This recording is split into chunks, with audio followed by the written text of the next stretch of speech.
this heart, and I'll try to carry on again. But I never really knew that it was over.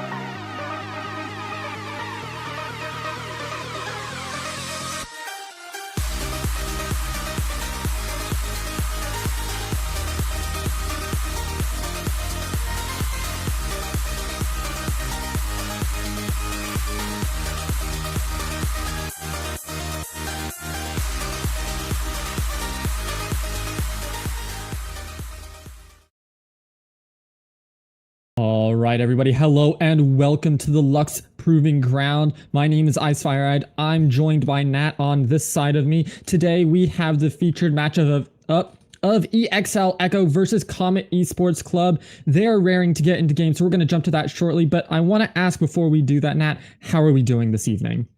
I'm doing great. I've got my co-caster, Bean. Oh, there he is, Bean right here, to help me out with making some calls here and get an idea of what's about to go down in game. Do you have any predictions before we jump into Agent Select? I'm hoping for a good game of Valorant today, and you're really now I have to go find where my cat is, because we got to have the cat cast now if we're going to be showing cats on stream. But with that, Comet is going to be starting on attack. Our first map is Ascent. And I mean, Ascent is one that it's been around forever. Everybody knows how this goes. We have the Agent Select right here, and from what I'm seeing so far, nothing crazy that I'm seeing. It all makes sense to me. We have the Omens, we have the KOs. Anything that stuck out in that quick little glimpse that we saw? No, it looks like we have some KJs. That's in kind of the only big variation on this map is whether people are starting to run Cypher or not. I know some nerfs are coming to him soon, so we might see a continuation of this KJ on Ascent, which I love to see. That's who I run, so always happy to see it. As we jump into this first pistol round here, we've got, like you said, Comet on attack. Now, I'm expecting generally our players tend to like this to play this first pistol nice and quick, not a lot of util to play around with. But we'll see what they get into here, as it's looking like not a full 5 towards the B site. No, you have this split coming out from the defense, and I like this split coming out only because you don't know where that 5 stack from the attackers is coming, so at least you can maybe grab 1 or 2 early kills and then just play for retake after, depending on where the hit is coming from. But even here, it seems like Comet is going to be taking a little bit slower.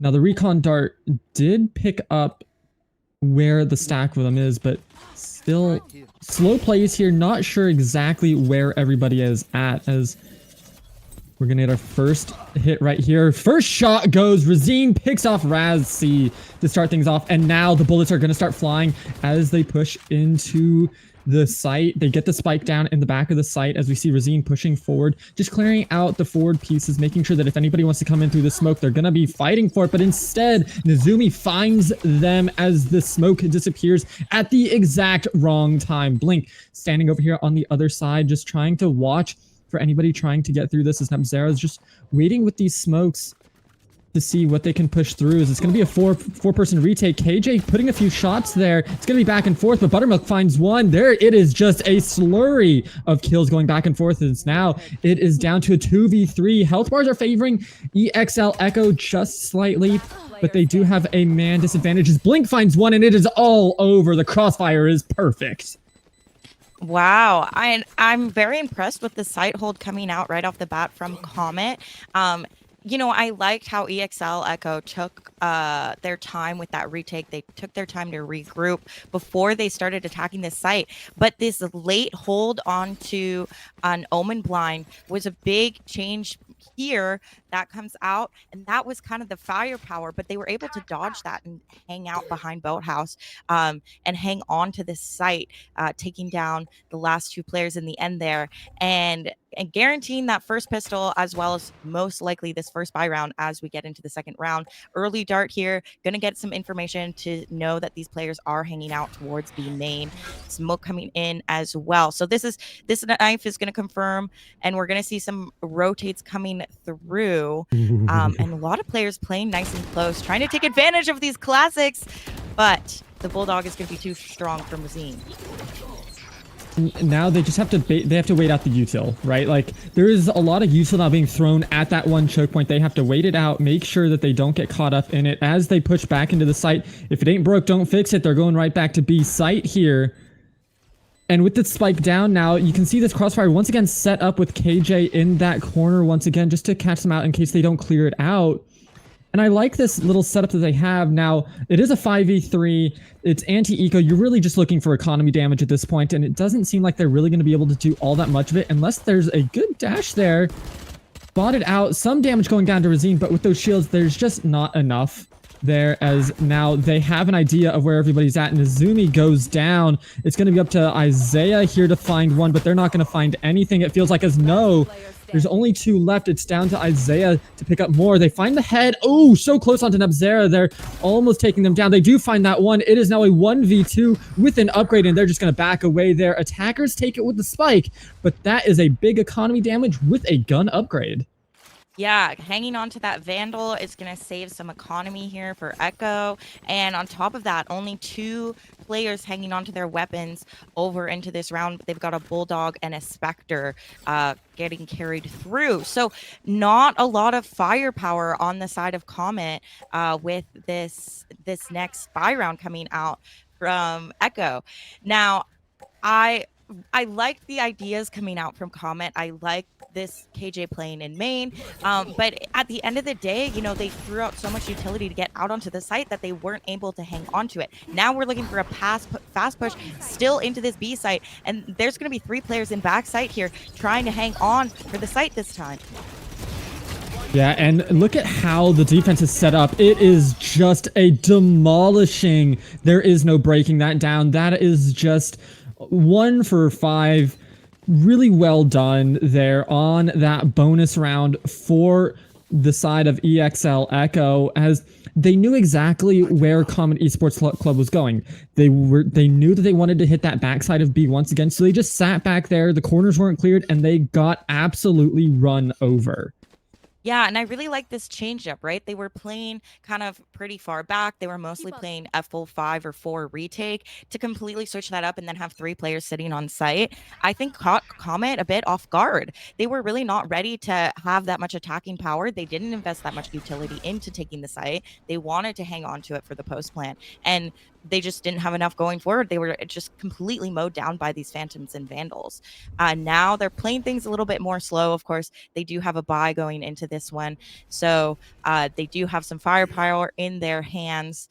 But economy is a little rocky for them. You know, if they lose this one out, they're going to be forced down to another save. So taking it slow, taking it cautious. We have a bit of a default coming around, but 3 players towards this mid, and it's looking like they want to end on B once again. That first blood coming through going to be an important one as they take this site. Ooh, you gotta land those shots. There it comes through. Ren finds the head of Razine, cuts them down as they do get control of the site. But it's only a 4 for 4, and EKKO has the health advantage. KO is down to half health, has to play a little bit more careful as this retake is going to come through. Nebzera is taking their usual positions, getting smoked out here. They know where Nebzera likes to play now, and this is something that now I need to see Comet change it up a bit, because they're starting to get a little bit too clock-like in their ways of playing. As there it is. They come out. They take him down instantly on Nebzera and Error. And yes, they get one back. Are they going to find Omori? Omori finds one, but it's now a 2v1 coming out of backside with a half-health KO. They wrap around. They're going to find the kill. They're going to get the spike. And that is just a clean retake. Yeah, I really like, once again, this utility coming out, these Omen blinds being so important. And we're a little bit close there with that last defuse. But look at this blind coming out from Error. And it was a good play. You know, if those shots have landed, I think that things could have gone a little bit differently. But it wasn't quite enough, landing power with those shots, and then leaving Omori all by themselves in back of sight, just not able to hold on to it. Timing could have gone a little bit differently. Maybe things would have changed it up, but now we are forced onto, it's looking like kind of a save-ish. We're investing in a few things. We have a sheriff, we have some stingers, so looking like they want to put a fast round onto this one, try and get some early guns. Once again, leaning into the B site. And now we've seen, they did switch things up a little bit. They did play around mid, and I did really like that style, but they're still leaning towards this B site, and they haven't been able to hang on to it. So I'm surprised to see them go here. Razine going down right away to this utility, and it's all left down to Blink, able to find one, but they're so low. I mean, they have 19 health, and I wouldn't even say 19 health of the Dream. They're not going to win this as they get cut down instantly. Nezumi gets a 4-kill round, a quad kill in this fourth round. Yeah, and so my biggest issue with that round is they tried to run right through a KJ Molly, right? Not only a KJ Molly, it was a KJ Molly, and then they had a KO Molly as well. So they were running into this triple Molly setup. And you can't do that. Even if it is a save round and you want to get through the round quickly, you need to play it a little bit more smart and not just race in thinking it's free and clear and going in like that. As right. They're playing now more for mid, but that's Odin right there. That's an Odin diff right there. Yeah, we're seeing a classic Ascent setup coming out from EKKO with the op in mid, the Odin on the Sova, taking out a second one with this nasty wall bang. That is what the Sova is known for. And then the operator coming out of Ren, taking out Razine. And now things are just falling apart. This was a buy round. This was something that Comet needed to win for their economy. And they're just kind of getting steamrolled. Now, they should be able to get this spike since EKKO has backed off. I wish they would have actually played a little bit more aggressive because that spike got dropped and now you kind of know where they want to go. But instead they're gonna let it up. Gonna get picked up, and the biggest question now is where do they go? Because they can go back to their usual B haunt. But we know how that's going to work out. They can try to go for A, but looking at the map now, A is covered. They have to try to get through mid, and this is just not an easy time to do anything with that. The best thing that they can do from here, really, is just try to save these guns. They got absolutely wrecked this round. Take what I like to call an unofficial timeout of sorts. Talk it over, figure out what they need to do, because whatever they've been trying to do, it ain't working. They've now lost 4 in a row, and they might need to call a timeout on top of this if they lose 1 or 2 more rounds and start to drop down in the round count. Yeah, absolutely. Just hanging on to these guns, and it's looking like that's going to be possible. EKKO playing it safe, not getting too aggressive, trying to hunt down these players. They were holding a nice cross, so not a bad call there. They have lots of economy in their favor. Look at that, Ren with 7,000 creds and the op. So here comes that timeout that you called as well. And like we said, they've been kind of running the same thing towards B. We want to see them call something different. Potentially play towards A. We've been seeing now this operator is being messed around with in mid. So if they're going to take mid, I want to see some smokes coming out, some utility behind those players peeking in mid, and maybe a little bit more coordination. What do you want to see out from these guys? I want to see something other than a B hit. I want to see some play through mid, some mid control. Even if it is just a B hit, go through mid, go through market. Play it a little bit differently where you take pieces of the map away from EKKO, where they have to, where you find them in rotation, because you need to find rotational kills as well. It's not just about taking it and holding the site, which they did well on pistol and anti-eco. But if you win pistol, you're pretty much guaranteed your anti-eco round, unless you just horribly misplay. Yeah, exactly. And I think as well, like, we can't fully count out these save rounds, right? Okay, they are actually going to buy into this. I wasn't sure. Just a sheriff out from Razine, but I do believe those knives are available. Yes, they are. So it is going to be a buy here, but I want them to also consider the fact that just because it's a save doesn't mean it's a throwaway round. because you can get a lot done with these sheriffs and these third lighter buys. Now we're going to see this fast B. We're not seeing any change up coming through, as well as this null command coming through to take out all of this Killjoy utility. But this null command is running out and we're leaving site. So potentially a little bit of a fake here. Some slow rotates coming towards A. Now EKKO's going to be aware of this, no pressure off of this. And they're going to start to look towards the other parts of the map as nothing follows this B hit. Nepsara going down to that Odin once again. And, that's the fake kind of sold as we drone in towards Tree here, but that's also one player down. And they're heard. They hear this util being thrown, so they know that it's happening. And now we're gonna have the trade of knives here. Rosina has one, but so does the opposing Jet. And with the Sova ultimate coming out here, Ren going to be trading knives, gets taken down by the opposing knives. Razim wins out on the knife duel there. Don't bring guns to a knife fight because you will lose. Operator goes down. There is a moment where they can hold this site. The issue is there is a lot of ground that they have to hold, and they aren't doing too well now. It's trade 1-for-1 there. Isaiah wins out on that one, but it's just going back and forth in the kill feed, and there's not much time left for them. Now it's all down to one. One in hell left. They get the one. Blink down to 29 HP in a dream. Are they going to get it? No! Nezumi finds the kill. They're going to get to the spike in plenty of time to defuse it. Yeah, and I do like the beginning of this round. And once again, we haven't been seeing them have too much trouble with taking these sites. It's hanging onto them in the post plant. And what they're doing is they're all kind of playing on site. We didn't really have too many players hanging out towards main. We didn't see anybody trying to take tree or trying to take heaven. And I think that's where we're really struggling. We're having to spend so much util to get onto the site, and then we're not pushing past that.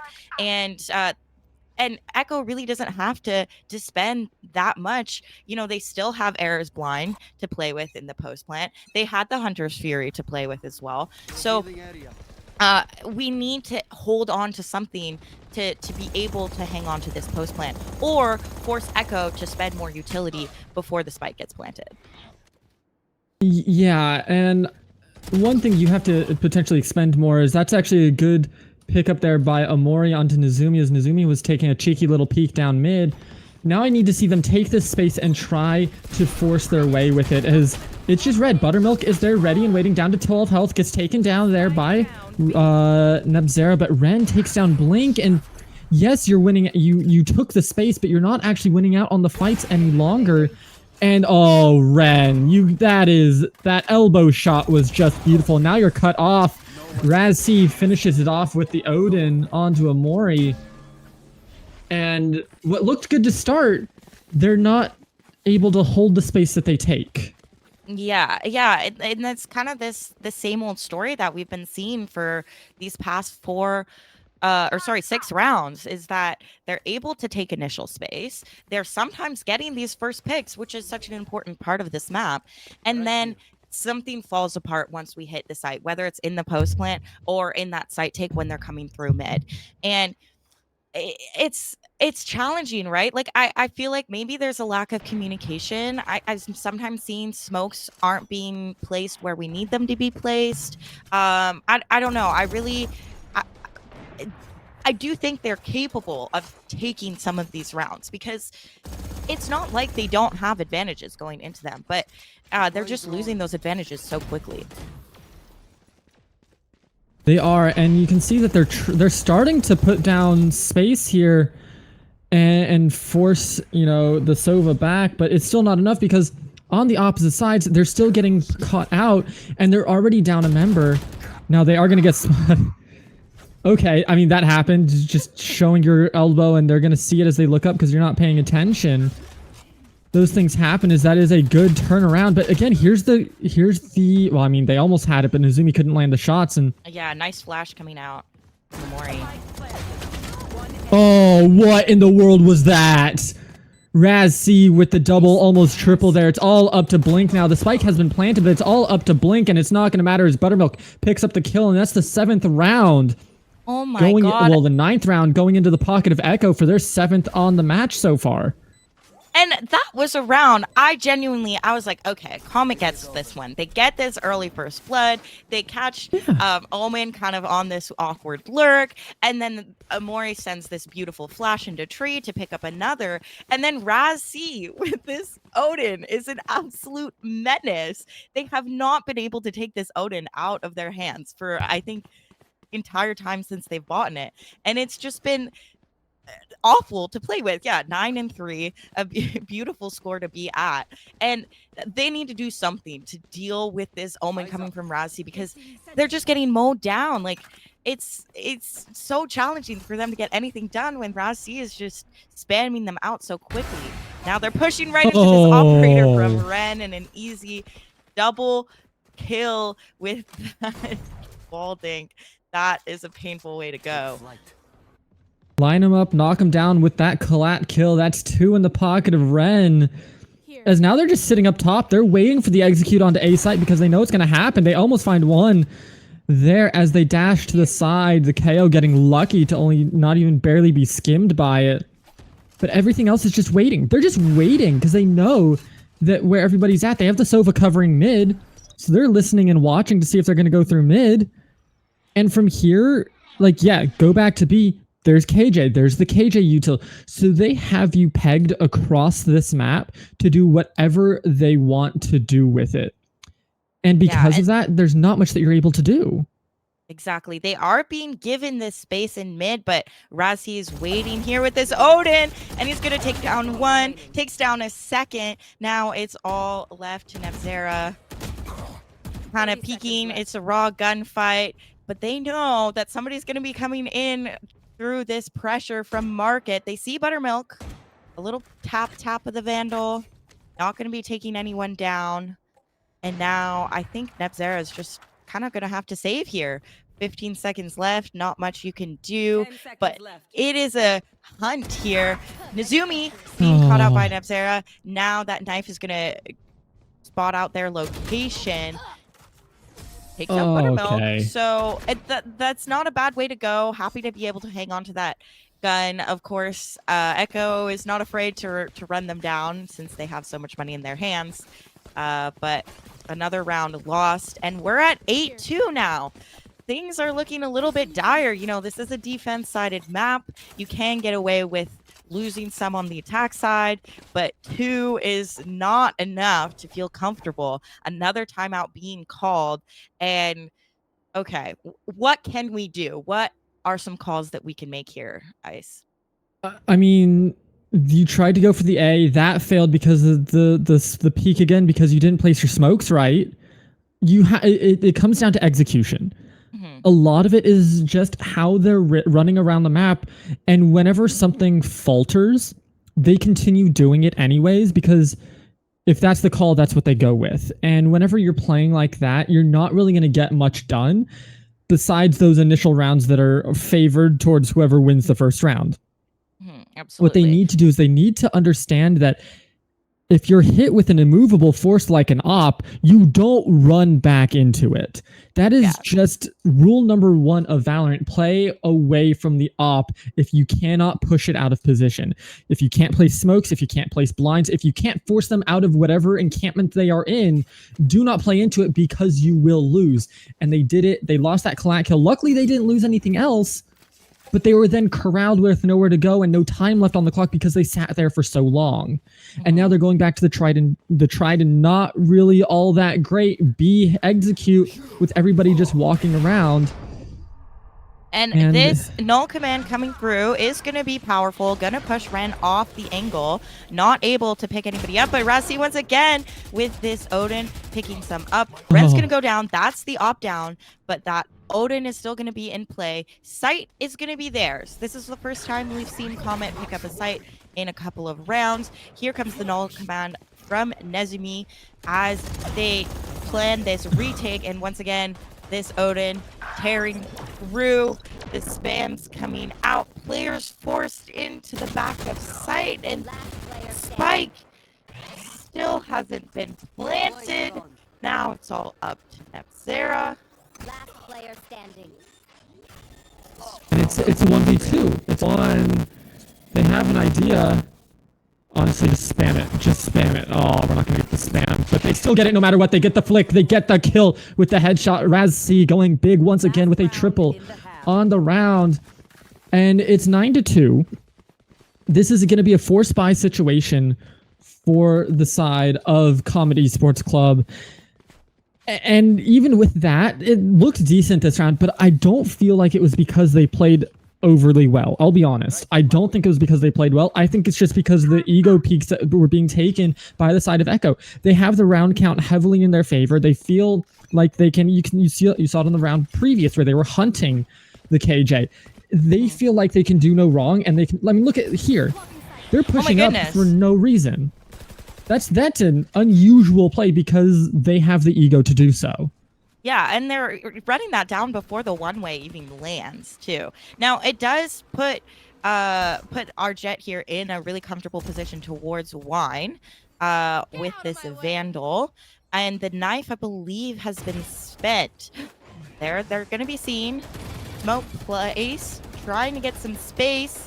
Raz in here, hunting them down, and the dash and the smoke to cover the exit. Ren getting away with their life, but just barely, as the spam comes through. Now, we're seeing a little bit of change of pace here. I really want Comet to slow things down and focus on their fundamentals, focus on their mid-round calling and their coordination. So, slowing things down, they were able to sneak past this operator. Nezumi, though, peeking out and getting this dink. Gonna be traded. And here comes the lockdown coming through, but Rassi not cleared. 30 seconds left. And now they're gonna have they assumed it was clear. Yeah. They had to have just assumed it was clear because of the KJ ult, and now it's a 3v2 favoring that of EKKO.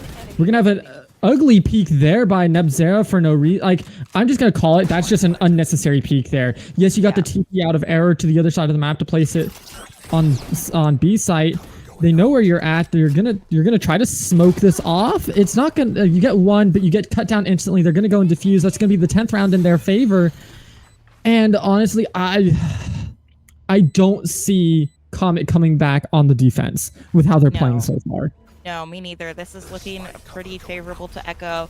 Now, they did win that first pistol. I do think, they could pick up a couple of rounds, make it a little bit more favorable for them, look a little bit better on the boards. But these fundamentals are just not lining up. Like you said, we're peaking things. That kill into tree, there was no flash behind this push into tree. There was no utility behind it. There's no smoke there. And so we're kind of just raw dogging these gunfights unnecessarily. Amori was still alive. We had flashes to play with. And like you said, the peek out of Nebzera as well, instead of waiting and letting them peek you, trying to catch somebody on a rotate. But it's these fundamentals are just kind of falling apart, and it's really tough to see. It's not fun to see this kind of thing. Like, it's decent Valorant coming out of EKKO that they're able to punish these mistakes, but it's not something that we want to continue to harp on. But whenever we see it round after round after round, something has to change from Comet Esports Club. They have to play differently, and you can see the difference on the attack strats coming out from EKKO here as they've split both. They're using their util to get into sight. You got the blind off. They're going to wait for the shots to dissipate because they know what's expected. Now, they did drop one in the 2v1 there on the other side towards B, but that's okay because you know where you're really focusing. That's just to hold people there. As through the smoke, Ren finds Razine to start things off on the attack over on the A site. And now it's a 3v2 over here as it's a 4v3 overall. They find another one. Ren is just going crazy right now, looking after the reload and finds one. Now it's a 2v1 as EKKO. They are all up to Ren here, looking through the looking glass, and it's not going to matter as Nebzera redeems themselves with an insta-kill through the looking glass. Yeah, catching Ren with the knife out, that's not how you want to go. Now, I have to give Comet some credit here. I do like the way they played this defense on A main. They had 3 players stacked up there because they felt comfortable leaving Nebzera all alone on the B site. And what it meant is that EKKO had to expend so much utility to take space of that A main. They had to expend their Omen blind, which is so crucial in that early pistol round when you have so little utility, just to get smoked off in A main. We saw some theatrics coming out from Ren. It got a little bit close and a little bit hairy, but at the end of the day, Comet played that defense well. Is it enough to, win the map? Maybe not. Razine getting that first pick with the Outlaw. That's good to see as this B site comes in. Razine caught off guard. Oh, and with Nebzera not able to find anybody on that one, they get dropped, and it's going to be up to Blink here to try to find something through the back side of them. It doesn't seem like any of them have turned around just yet. As they're hunting, they're lurking, they're not finding anything yet, as they're all tucked away now. They get spotted. They don't quite find Raz C there. And now it's going to be this defense out of the back of the site, out of Boathouse, that's going to be the difference maker. Good smoke coming out from the Jet out of Ren to try to find something. It's not going to matter as Ren finds the kill onto the Odin. Errors into sight right now. They see one. They get them down. Isaiah, it is all up to Ren in a 2v1 here. They do not find Error as the shots were not landing on point the way that they needed. So that's going to be the 4th round going over to Comet Esports Club, and they might have a chance if they continue to play well, but now we're moving into the bonus. This is going to be make or break here for Comet. And even then, yes, they won the bonus, but with only 2 players alive, especially when they invested the Outlaw, the Odin, and the Vandal into that round, that's kind of not how much you want to be losing in order to win this bonus.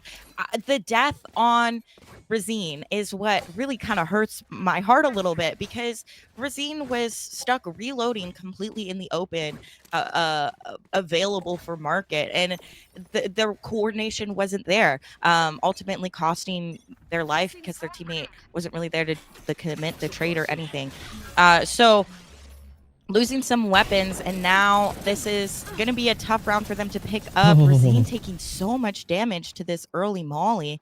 A nice throw coming out, a little lineup as space is made towards mid. Look at what EKKO's doing. They're taking space through mid and coordinating efforts out that way to make the plays happen. That's another really good smoke to smoke out Error there to make sure that through tree there's nothing coming through.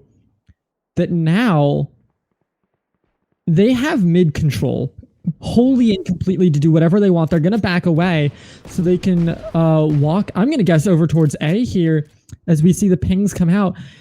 Because they pulled Error towards mid now, they have a completely open site that as long as they're quiet, it's not going to be spotted. And this are going to be aware, though, Comet coming through, taking up this B main space. If you take a look at the mini map, I do like this coming out, and a big flank coming through from the KJ. And now here comes the execution onto site. Blink is going to be here to lock it down with the Odin, able to pick up 2, pick up 3. This Odin is doing so much work. There's a 4th. Is this going to be the ace from Give it to him. Give it to him. Oh, nope. No. Not locked in, but Nebzera there on that beautiful flank to clean things up. And this actually, went in their favor. I'm really impressed with how Comet played that. Could have gone a little bit differently, but I think the big change was how much space they took into that B main while EKKO was relocating over to A main. They were able to get so much information and set Blink up so comfortably on that Odin to lock in for that execute, and then Nebzera there with the flank didn't really need to didn't end up being necessary, but a good security in case Blink went down. Yeah, I mean, they played it well, and I'm glad to see this resurgence coming out of them where they're not just rolling over and getting absolutely demolished, because they're having a much better defensive side than I think we expected. There's still a lot that they still have to make up for. They have 5 rounds. They still need 7 to get to match point 8 if they want to win it without giving up 3 rounds, so it's not going to be easy for them. As trades across the map so far, as it's not looking good for them right now. It's a 4v2 as they are completely pushed out of the site. The spike is getting planted right now. Going to be able to play with here. Mizumi's just ready and waiting with the util to keep them back, because this is just a stall tactic at this point. Stall them out, let the spike and tick that down. knife is gonna remove any smokes for them. Flash is as well slowing things down, and look how low the HP is. Yeah, Razine going down. There, that's going to be a clean 11th round, and this is kind of the problem that I'm seeing, right? Is when things are played more slowly and the Comet has a bit of an idea and a plan going into the round to play with, and they were kind of setting the pace in the playbook and they were able to make something happen. But on these kind of standard site executes where it's just you go into a site and when there's not as much as this like solid game plan, we didn't see the kills coming through that we needed to see. With this execute coming through, Comet has an opportunity to play for retake here. They have the buy in order to do so. I worry about their ability to do so, because they haven't shown great fit on retake. Like, oh, that is an unfortunate. Yeah. They're gonna clear out hell. They're gonna pop out of heaven there. They're gonna get cut away from here. There's only one in sight, and it's all up to Raz C. That's the only one who's left. They're gonna find one, but they're not gonna find any more. They actually found two appropriately. They were able to find the marks that they needed to, and for EKKO, they need to play it a little bit slower. We've seen that whenever they're slow, they play better, but if they're fast, things start to go awry. They don't thrive in the chaos like Comet Esports Club retake does. was really nice and clean. You know, we had a missed recon dart from Blink that maybe a little bit nervous, but overall, they're coming at it from so many different angles. I didn't love the smokes placed by Isaiah. It's so that kind of gave them a few more angles to play around with once they cleared out that hell. A fair response, you know. They are up 5 rounds, but they've lost. They've only won 1 round so far on this attack side. And so they're looking to lock down this map. They don't want to give Comet a single inch. Yes, they're only 2 rounds away from winning, but you know they're struggling a little bit with the economy. You can see they have a little bit of a buy here that they're able to play around with. It's not going to be a great one, but one that I think is usable for themselves. The big things that I want to see out of them is slow down the gameplay, make sure that whenever you make a plan that you execute on it, but it's got to be slow and methodical. Because whenever they've gone fast, it hasn't worked out, and I want to see good, clean Valorant coming out of them right now. With their usage of util and taking space. Now we do see these counter smokes coming out from Comet here to slow down the push of what they assume is towards A site, not realizing, again, as a defense, you have to have mid control as well. That mid control is in the favor of EKKO right now. They're going to be pushing into a tree, and the KOs, there's a stack here, and they're looking to go into site 2 different ways, with KJ holding down mid. I'm very concerned about the mid control that Comet has been showing throughout this series so far, because if this goes on to other maps, you can see they're rotating back away from A site here, but because they have mid control, it's not an issue, as Razine can't actually contest without taking shots in their general direction. And with how they've pushed up with KJ, They have Yes, free we do only rotation have wherever they want to 16 go. seconds left on the board, though, so they need to make something happen fast. And Ren is going to be that playmaker, taking out the Heaven player. Buttermilk going down as well. Now the spike is planted, and Error is the only one left alive. This was the slowdown that you called for. Error getting a little bit heroic here, taking out one, but both from them. And now we're up to 12, doing what they needed to secure this match point outside of the timeout. They did exactly what you asked. They slow managed. Comet really let that mid go, and it just was kind of fell apart from there.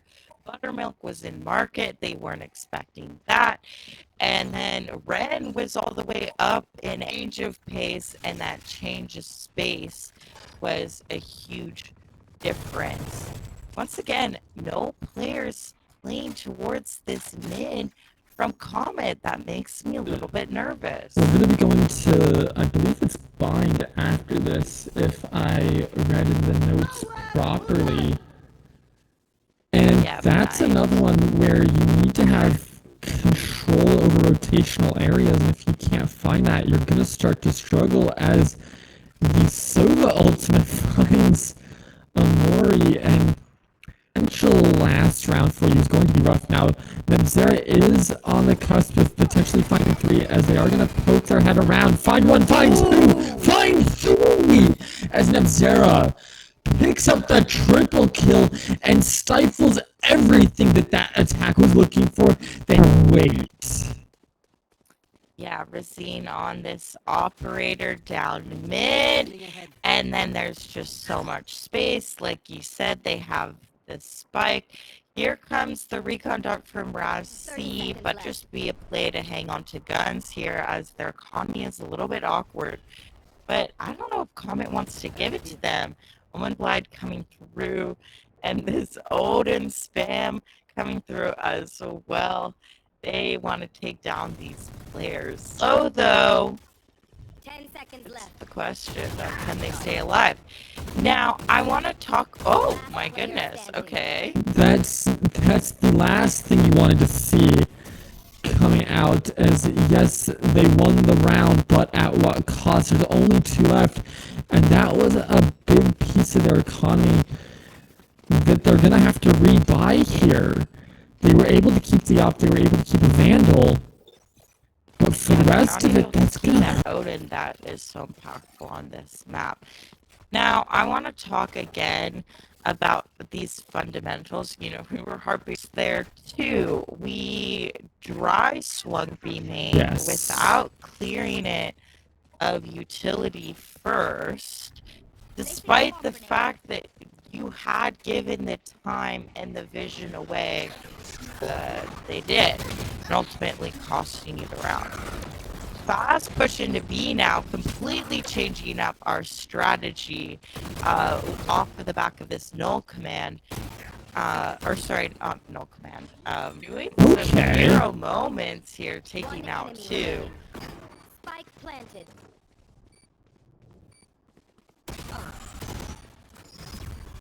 this fall. It's getting a lot closer. I think you mentioned it mid-round, in the middle of the rounds, as this was a very quick round to go into the books here. EKKO is skipping fundamentals because they feel like they have enough of an advantage in terms of rounds. What's happening is they stick to the fundamentals. They understand that yes, we may be ahead, but we don't have to give over this many rounds. If we just play to the fundamentals of Valorant on Ascent, they're not clearing corners, they're not clearing util, and they're dry swinging and raw dogging executes on the sites for no reason. And if they just stop doing and get the victory in this map and move us on to bind. Yeah, absolutely. The round that they won was when they, slowed things down, and I believe it's a full save Oh no, we do have a couple of phantoms available for them to play around with. And I really hope that they show us some of these fundamentals in this round. You know, like I said, you never want to count out a save or a half buy because you can get a lot done with those sheriffs. And um and you know, they're slowing things down. They're taking this, potentially trying to take this mid space. I like what they're showing us so far. That being said, they haven't taken too much space yet. We are already over a minute into this round. But we're taking space in a little bit of parts of the map. You know, they absolutely can make something happen. I'm just kind of giving this space away for free as well.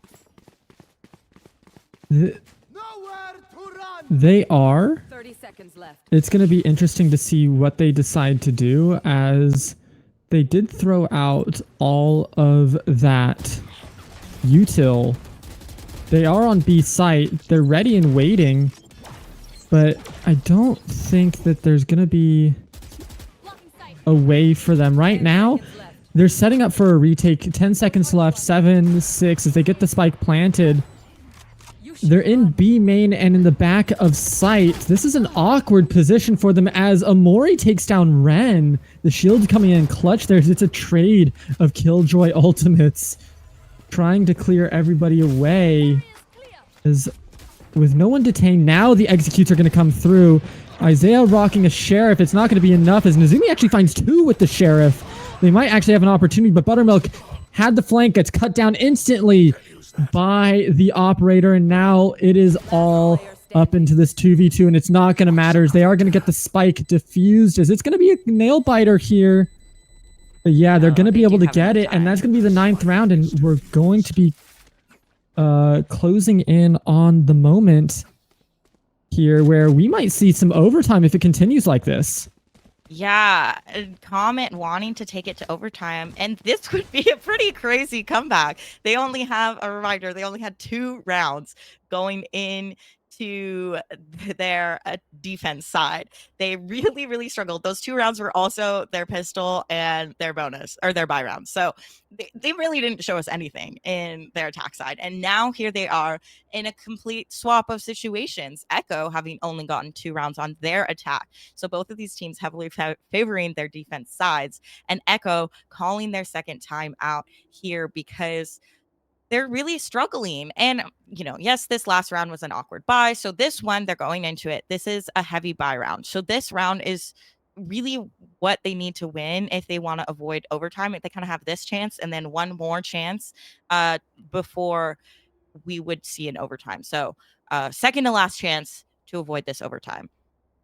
What do you want to see? Yeah, and EKKO, again, just slow it down, play to the fundamentals, and you'll do fine.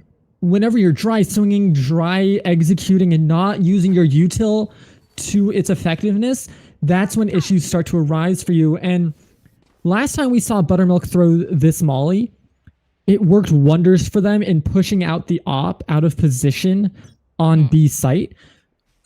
I want to see them utilize that more. Oh, but This is Blink an getting opportunity really for- aggressive with What? this dart and smoke. Oh my goodness. What It's and not what going in was their this? Oh no, error. So, Blink pushes up through B main for no reason there. Dry swings, gets taken down. Nebzera doesn't even take the shot when they had it in their sights. And now everything is falling apart. Comet all up to error here as they missed some shots into mid that could have swung things back in their favor. But instead now they're having to rotate over. They're going to get caught out. Take a few shots to the back, swing back around. Spike has been planted. And they're just all playing off-site in A main, waiting for Error to show their face so that they can just take their head clean off their shoulders and win this map. Yeah, heroics would have to come out of Error in order to hang on to this map and try to take them to overtime. I think we are going to be seeing Bind very shortly. All 4 players hanging out towards main. This beautiful one-way smoke coming through, and there's just way too much to be done. EKKO taking the map 13-9. And that was a little bit rough to watch. There was some hopium there for Comet, where they had some moments where they were able to punish the mistakes of EKKO, but overall it just wasn't working out in their favor. The fundamentals on the attack side for both of these teams needs a lot of work. I'll be perfectly honest. I didn't like what I was seeing for all of Comet's attack side and for a lot of EKKO's attack side as well. Both these teams need to understand how to use their utility, push in, and not just dry swing for no reason, and understand map control, where they need to do, and how to rotate from that. Absolutely. Now, I don't want to be a complete downer here on this post match. We do have to highlight Razzie coming out with the match MVP, 28-13 on this Sova. They were absolutely crushing Comet with this Odin, spamming things down, hitting these nice wall bangs, using their utility to get so many important kills. And I love to see a non-duelist at the top of the leaderboard. It always makes me happy. And Rassi absolutely deserves that MVP, really Oh, yeah. holding it down and carrying EKKO to this win. 100%. I mean, we saw them absolutely just some insane shots that they were pulling off with that Odin.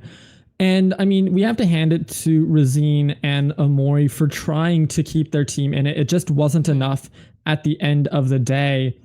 And overall, like, this was a good map for both of these squads on the defensive side, and they have a lot that they can build from. There's just a little bit more work, and that's why this is the proving grounds. This is the time where they can use and learn these fundamentals before moving up into the Luxe series if they have that opportunity. But as for us right now, Nat, do you have any final thoughts on this map? Yeah, I don't have too much to say left. All I want to say is I think if we had swapped and had a different team starting on defense, that could have been a very different map. But we are going to head to a very quick break before we jump over to Bind, and we will see you guys shortly.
right, everybody. Hello and welcome back to now game 2 between EXL and hold on, I'm checking my notes because I just had a brain fart. Comet. I don't know why.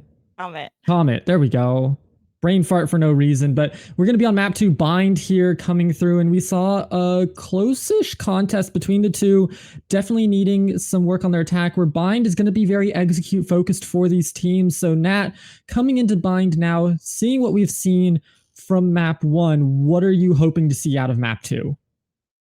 Now, I think map 2, I'm hoping at least, is going to be a little bit more competitive Valorant between these two teams. Ascent is a very fundamentals-based map, and that's where we saw both of these teams struggling the most. Now, Bind, you get a little bit creative and a little bit crazy with the way you play the map. You get to play around with space a lot. And so, and I think we saw the best out of these teams when they were doing planned strats and calling planned strats throughout the round. So I think hopefully we're going to see some more competitive Valorant and some more interesting things coming out of both of these teams. Yeah, I definitely hope to see that as the teams are ready for agent select. So we're going to get to that really quickly here. With Bind and the ability to have a little bit more creative freedom coming out for them, I do like this to see the Sky.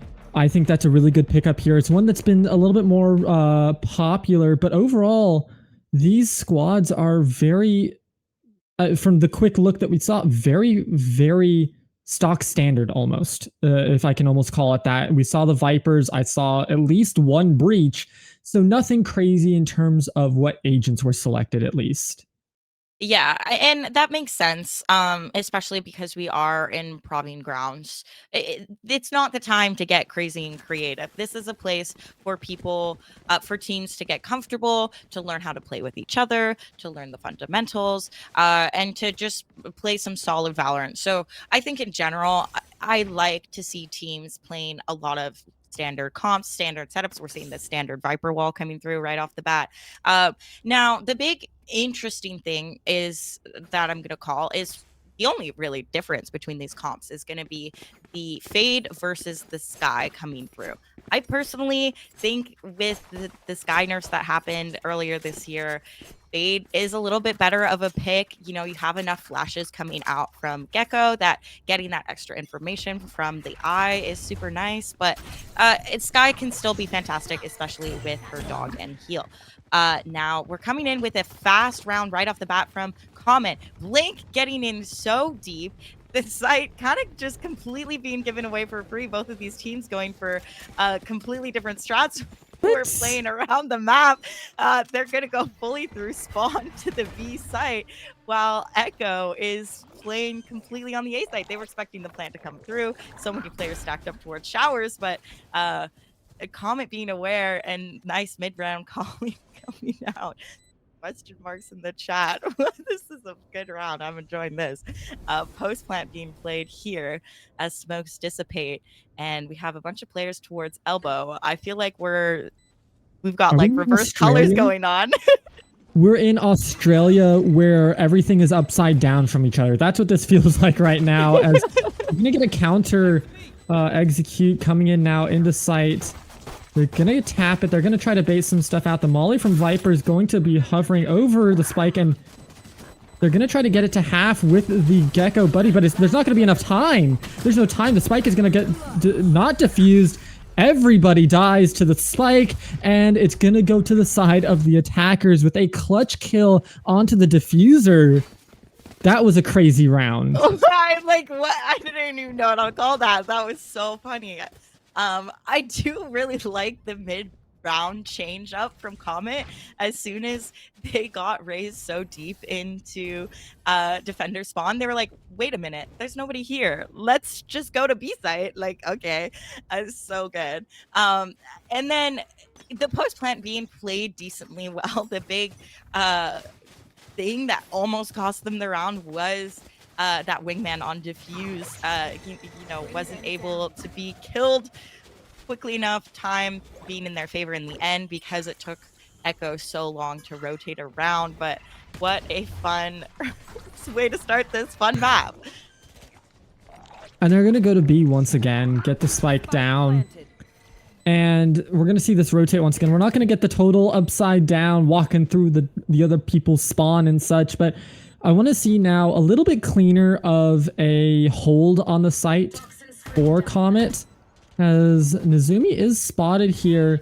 They're going to throw down some breach smokes as well, just to try to deny some of that timing in to get into the site, but they're doing well so far to hold it. They have a clean anti-eco so far. Blink has a good position on it. They're going to lose one, potentially two, as no, everybody just gets faltered and taken down. Amori with the last pickup onto Ren means that they get the first 2 rounds, just like in map 1. It's now going to come down to this bonus and whether or not they're going to be able to hold off this bonus round from EKKO.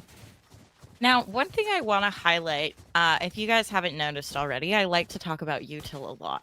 This smoke from Buttermilk on that post-plant retake was very strange. I did not like it at all. It gave, I believe it was Blink, so much space to play into that little corner of B elbow. And these are kind of these fundamentals once again. Of course, it was a bonus round, or a buy round, and they didn't have a lot. But letting Comet go in with, oh my goodness, with 4 guns is crazy. Now Razz getting this early pick, that's important into their bonus. Another kill going down, as well as Spike being found. You know the spike is over in this area. I mean, at this point, you almost need to take the teleport and go catch up with your team, as that's going to happen. Pushing through showers is not going to be the easiest. It's one of the hardest places to push through whenever you have the lesser amount of members and not a lot of util, as the sky heal is clutch to get Rassi back up to full. So a 1-for-2 trade overall. They're going to be looking for this A execute now without a raise, without any kind of initiator in a sense. They have the fade for duelists, but it's not going to work out too great because they have no gap closers. They have nothing to get into the face and actually force a fight, as Buttermilk finds Amori as they were peeking around the wrong side of that corner. But as Buttermilk cleans out, they also get taken down, but it's all down to Nebzera here, as they are hidden by the smokes right now. But as soon as they poke their head out, they're going to get seen. They're going to get taken down. Raz C with the 3rd on the round, starting it off and ending it down. Yeah, an impressive flick on the end from Razi to clean things up, and a nice buy round coming through. You know, a decent bonus out of Comet. You can't fault that at all. They were able to take down 2, I believe, and forcing EKKO into a bit of an awkward buy here. We have a judge, we have some guardians, so all around, not a bad bonus out of Comet. Now we're going to start to see these true rounds develop as we see these players heading over towards a site.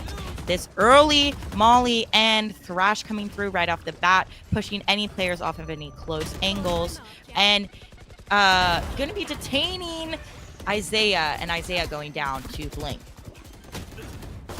And that's a big pickup there, because one, you take that heal off the board, you take off the flashes and the util from the sky, which is abundant for them, as the Buttermilk finds 2.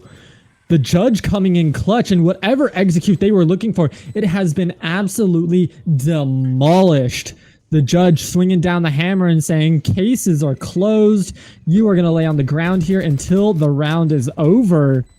Now it's going to be up to the rest of the Comet Esports Club to make a play happen. But no, Buttermilk finds Razine in that peak, and they finally get taken down by Nebzera, but it's not going to matter as the spike is diffused, and the last one goes down to Nezumi as Nebzera falls.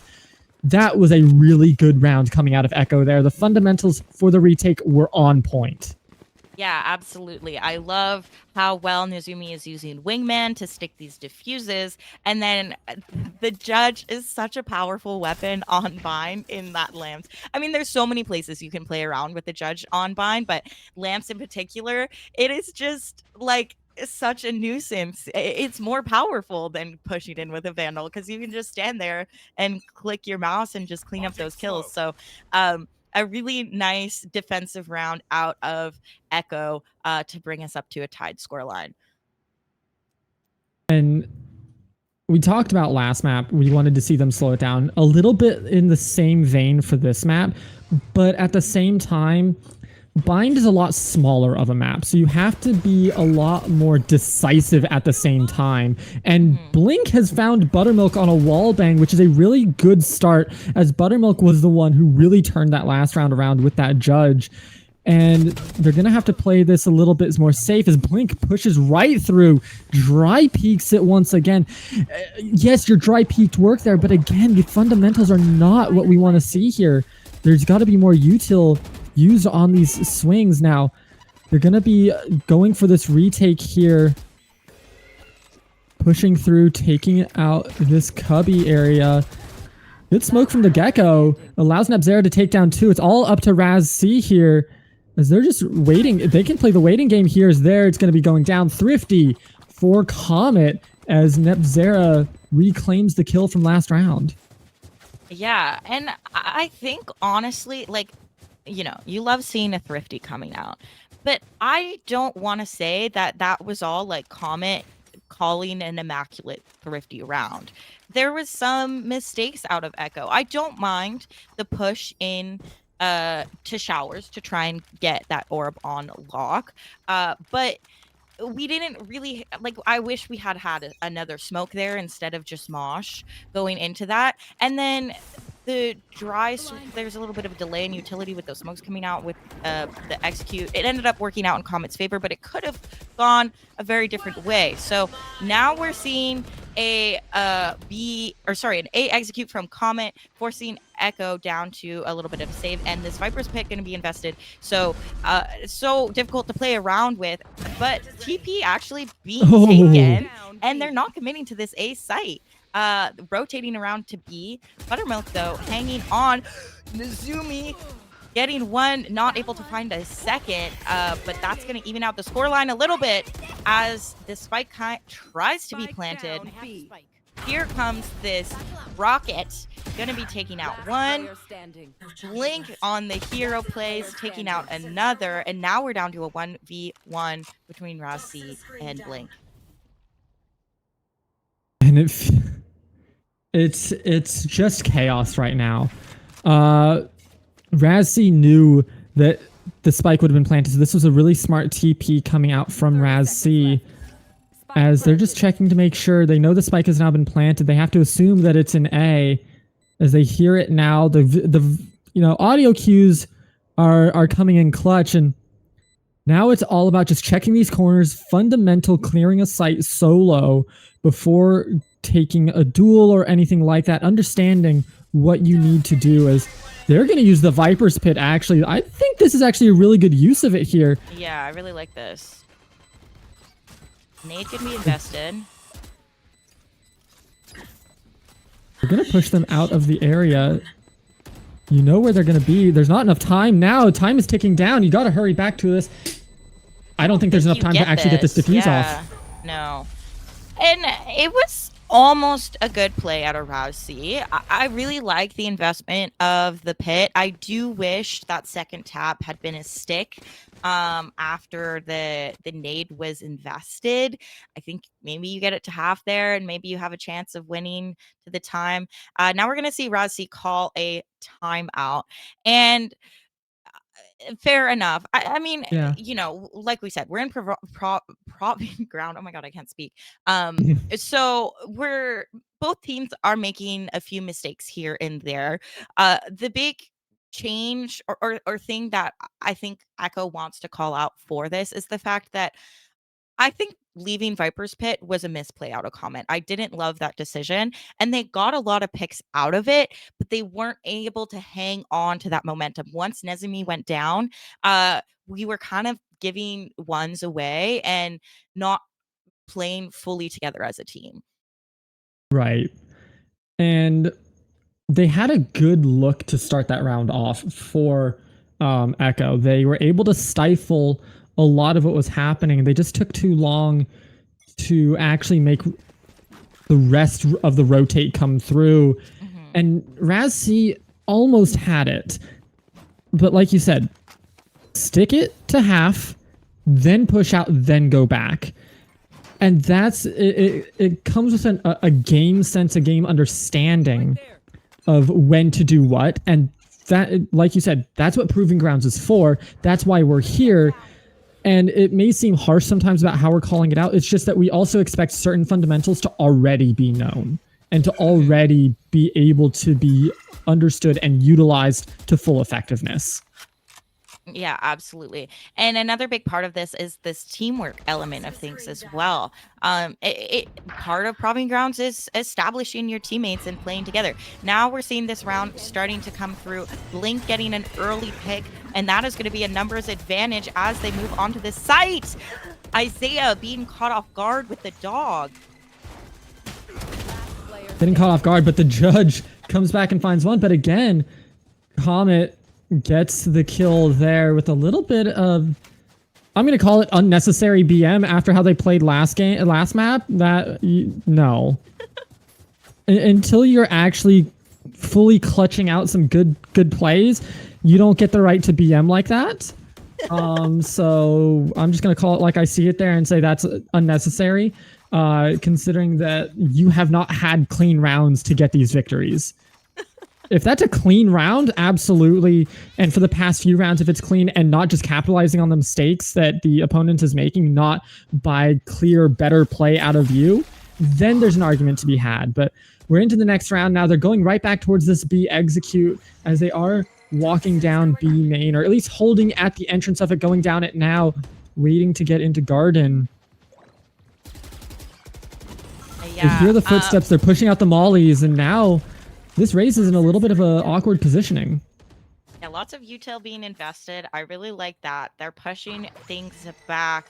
Comet being aware that there is a lot of players invested onto this B site, and they're going to look for a rotate. Now, I don't know if this is going to be a full rotate. They might do a little bait and switch here. As we do see some space being taken towards Hookah. Now, this is a very slow rotate, so EKKO should have plenty of time to be aware that something is coming, something is happening. Here comes this nice little one-way being invested, and the dog as well. We're gonna see this Nightfall being invested, but it's not actually gonna tag up any players. A nice ult coming through this lamps, and that's gonna give Error 2 kills and the opportunity to take this site. Here comes the Thrash, gonna be detaining one, but I don't know if that's gonna be, if Nezumi is gonna be able to capitalize on this detain. Now Razi goes down. Oh, these mollies coming through. Nezumi just being caught between a rock and a hard place. And now, okay, maybe they can get a little bit confident, a little bit cocky, because that was a well-played round. You have to give them that. That was a very well-played round coming out of Comet. They're starting to hit their stride in terms of the fundamentals of this map.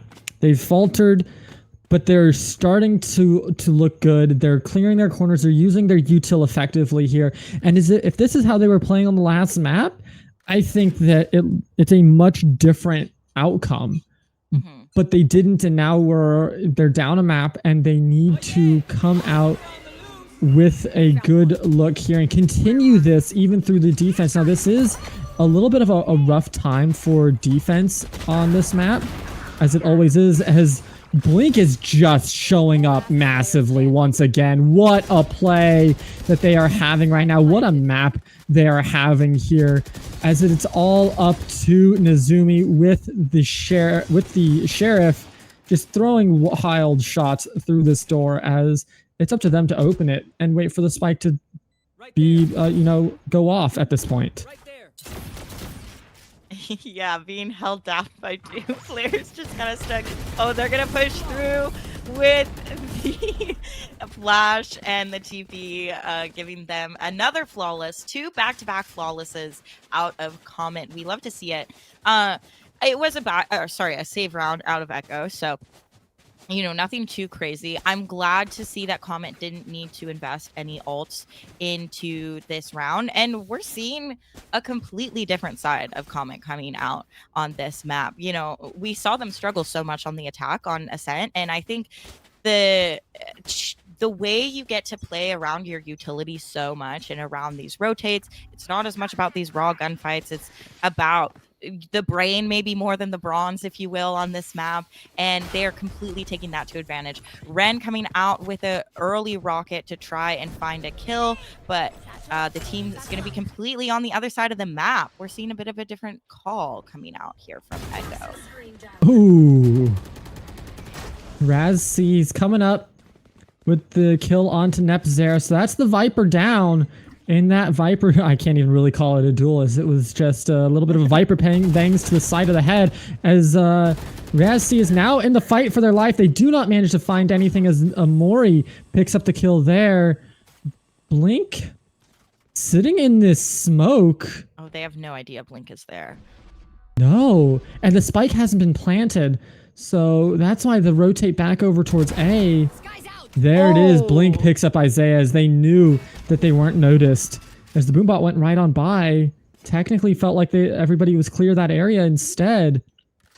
But now that they know the rotate's happening over towards A, they don't want to execute into it. Now they're taking their time to rotate through. There's 27 seconds left on the clock. EKKO is here. Buttermilk takes down Blink. They haven't cleared out this other side. They're going to get the flank through the back of them. There's one down. Nezumi finds the first. They're going to flash out. There's the second. The spike is now sitting on the ground, and it's a 3v1, and there they go. Buttermilk cleans up the last kill of the round, and that was a much better round coming out of EKKO. Yeah, that was a very interesting round indeed. We're playing a little bit of silly Valorant, and that's what I love buying for. And it's been kind of the story of these flanks here. I like how much EKKO played together on this round. They did give B site away for free early on in this round, but it allowed them to play together and set Nezumi up for this beautiful flank coming through. Yes, they lost one to this playing in the smoke out of Blink, but as soon as that one went down, Buttermilk was ready and aware and able to win out that gunfight. So I really like that discipline coming out of Buttermilk.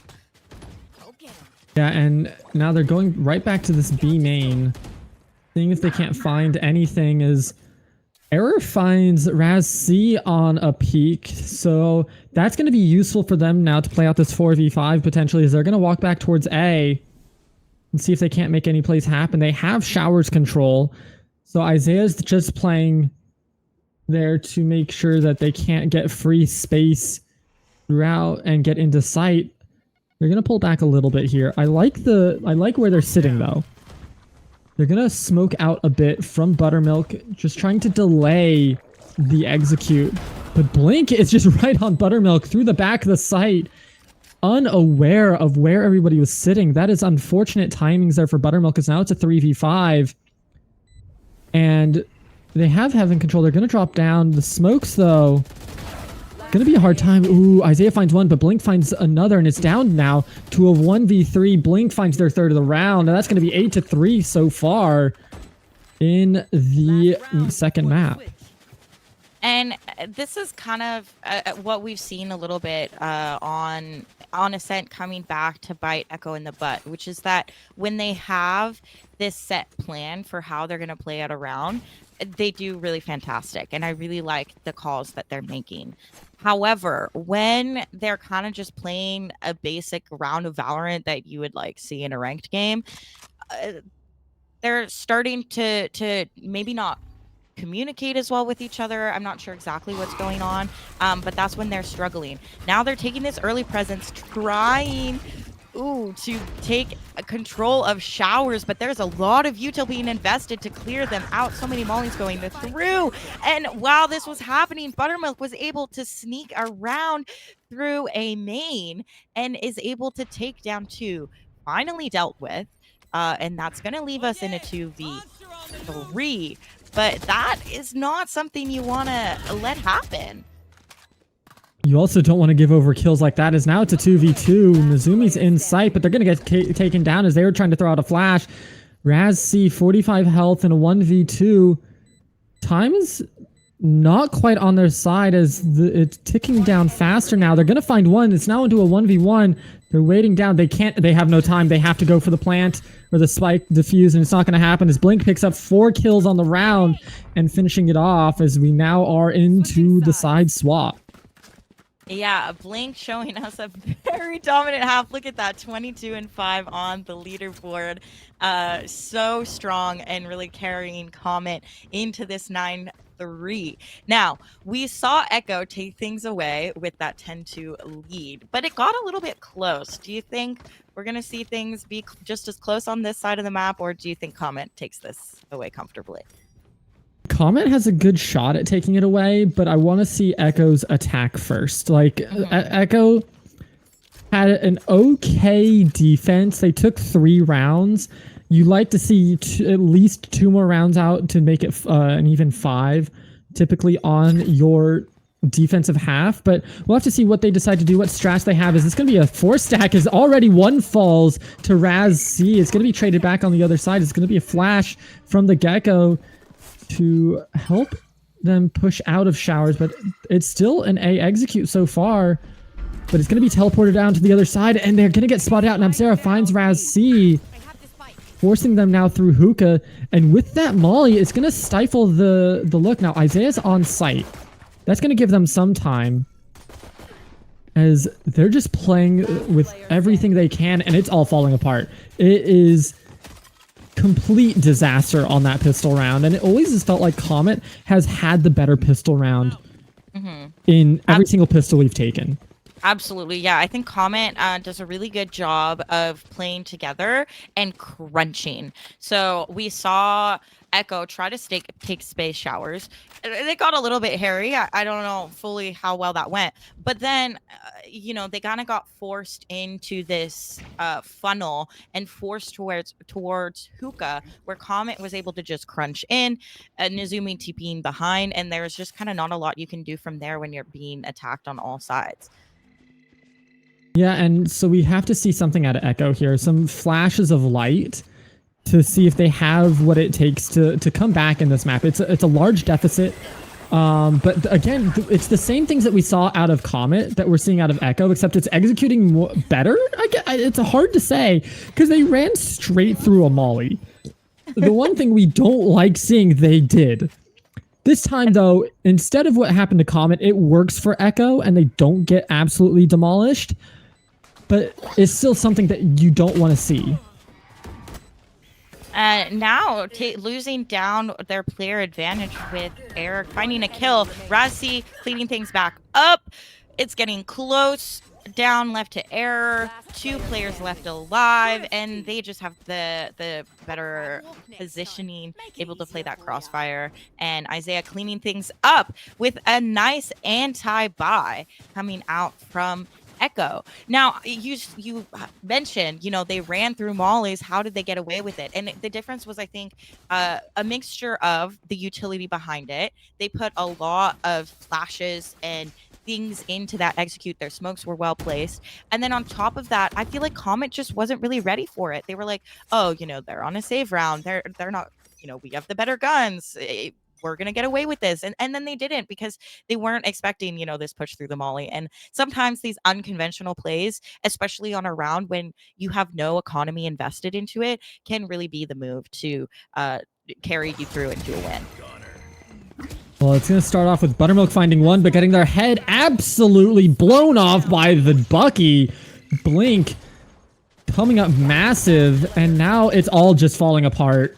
Blink with 4. They've upgraded their gun. It's all up to Raz C to get the spike, get it planted against 4. I do not favor them here, as it's going to be Raz C taking down Amori, taking down Blink as Razim finds the last kill, and that's going to be the thrifty for them. 11-4.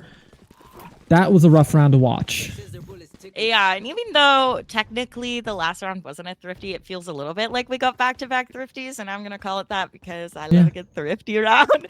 But yeah, once again, I feel like sometimes both of these teams are struggling where they have a little bit too much confidence. They're like, oh, we have the guns, like, we're gonna do this, and then they get caught off guard and they get cut off by these set plays. And that's why you can never count a save round out. I will preach it until the day I die. Now we go into this kind of awkward buy out of the side of EKKO. Isaiah does have a Vandal, but I saw somebody on a Frenzy, so it's going to be a little bit more challenging And a Comet playing up nice and close here as well, with these players invested into Hookah and Garden. So really forcing EKKO to invest utility into taking these spaces. It is now for Comet, just continue to play this fundamental defense that they've been playing so far that's been working for them. They haven't really been over aggressive like we saw on map 1, some major over aggression from them on the defensive half that hasn't been working out in their favor. But on this side, they're playing on this map, they're playing a lot more safe, a lot more thoughtful, and it's working out in their favor because of it. And look at where Nebzera is playing right now. They're just sitting back. They're not over aggressing. Whenever they see that smoke, they back off, give the space. And yes, they die here, but they're buying time for Razine to come in and get the double kill there. That is what we like to see, playing with your team like this, even if you die. They're just, fundamentals are just so much better coming out of this defensive half. Ooh, a nice kill as well on the rocket from Blink, cleaning things up. Spike is going to be planted. Whoa, Amari, what are we doing? Okay. This is getting really close and really hairy, but Air is going to clean things up in the end and take us to a map point. But that got way closer than I wanted it to. Oh my goodness. What just happened? Amari, why are we pushing showers like that and leaving our back open? You're making my voice crack. I caster cursed them. I talked about better fundamentals, and then they don't go and check corners like you're supposed to. So yeah, I mean, that's just kind of how it works sometimes. That's why you check your corners, ladies and gentlemen, because there's always going to be someone sitting there whenever you don't check it. Let's put it that way. It's just how it works. If you check it, no one's going to be there. But if you don't, someone's going to be there. So check your corners. As we get a fast push here from Blink. Not finding anybody set as Amori picks up the first one. Blink picks up the second, the third. They're going to push in. They're going to go for the knife kill. They get the knife kill. As Error actually picks up the knife kill. And it's all up to Razzie. Now, at least they don't even have the spike. I thought they had it for a second. They don't. They have to try to find it. They know where it's at, but they also know where everybody else is at, too. Yeah, the ace is what Razzie needs in order to hang on to this map. And there's ultimates being invested. There's, trying to go for the knife kill. There comes the orbital strike. Wait, we're actually trying to knife this. Wait, guys. They got it. That's a double knife kill round. Hey, time for coffee.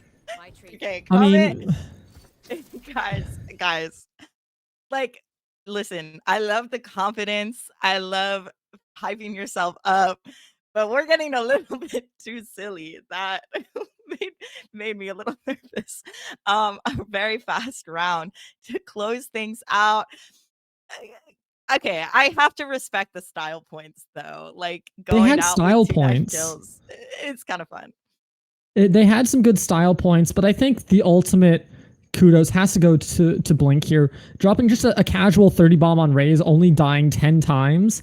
Really well played by Blink. They had a much better map 2 here over the side of EKKO, where last round they were at the top of the leaderboard for them in map 1 as well, and then topping it in map 2 with the 30 bomb. It shows that they came to play, that they're doing well. We just now need to see them come into map 3 and put up the same kind of performance. Absolutely. We're jumping into Abyss for our last map. So another map that you get to be a little bit silly and play around, but we do have an operator generally coming out on this map. So a little bit of both from what we've seen from Ghost Ascent and Bind. So I really think it can be anyone's map going into this, because we've kind of seen one team dominate on the fundamental basics map and another team dominate on the round calling type map. So we're going to head to a really quick break, and then we will jump into that final map for you guys.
everybody. Hello and welcome back to map 3 between wow.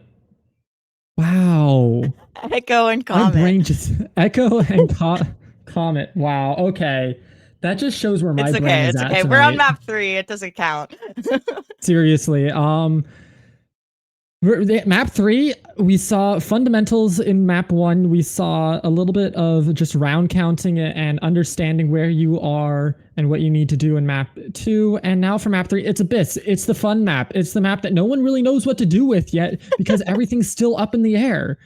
Like you said, we should see an operator coming out through mid, but Jet's on the table. Clove is a popular one. Astra's another popular one to see. So we'll have to see what these players decide to bring out for agents. What are you hoping to see on this third and final map for us tonight? Now, I think I would like to see a double initiator coming out for these teams. I feel like both of these teams do well when their initiators are doing well, and when these flashes and information gathering is going appropriately. So that's what I'm looking for. I love to see a cipher. I'm a cipher main, so I'm a little nerd and love to see some good setups. Now I'm actually surprised to see the Astra coming through. I feel like in general, teams who are in proving grounds and kind of a little bit less comfortable with these like quote unquote pro strats tend to lean towards the Clove because they're just so much more played in competitive pools.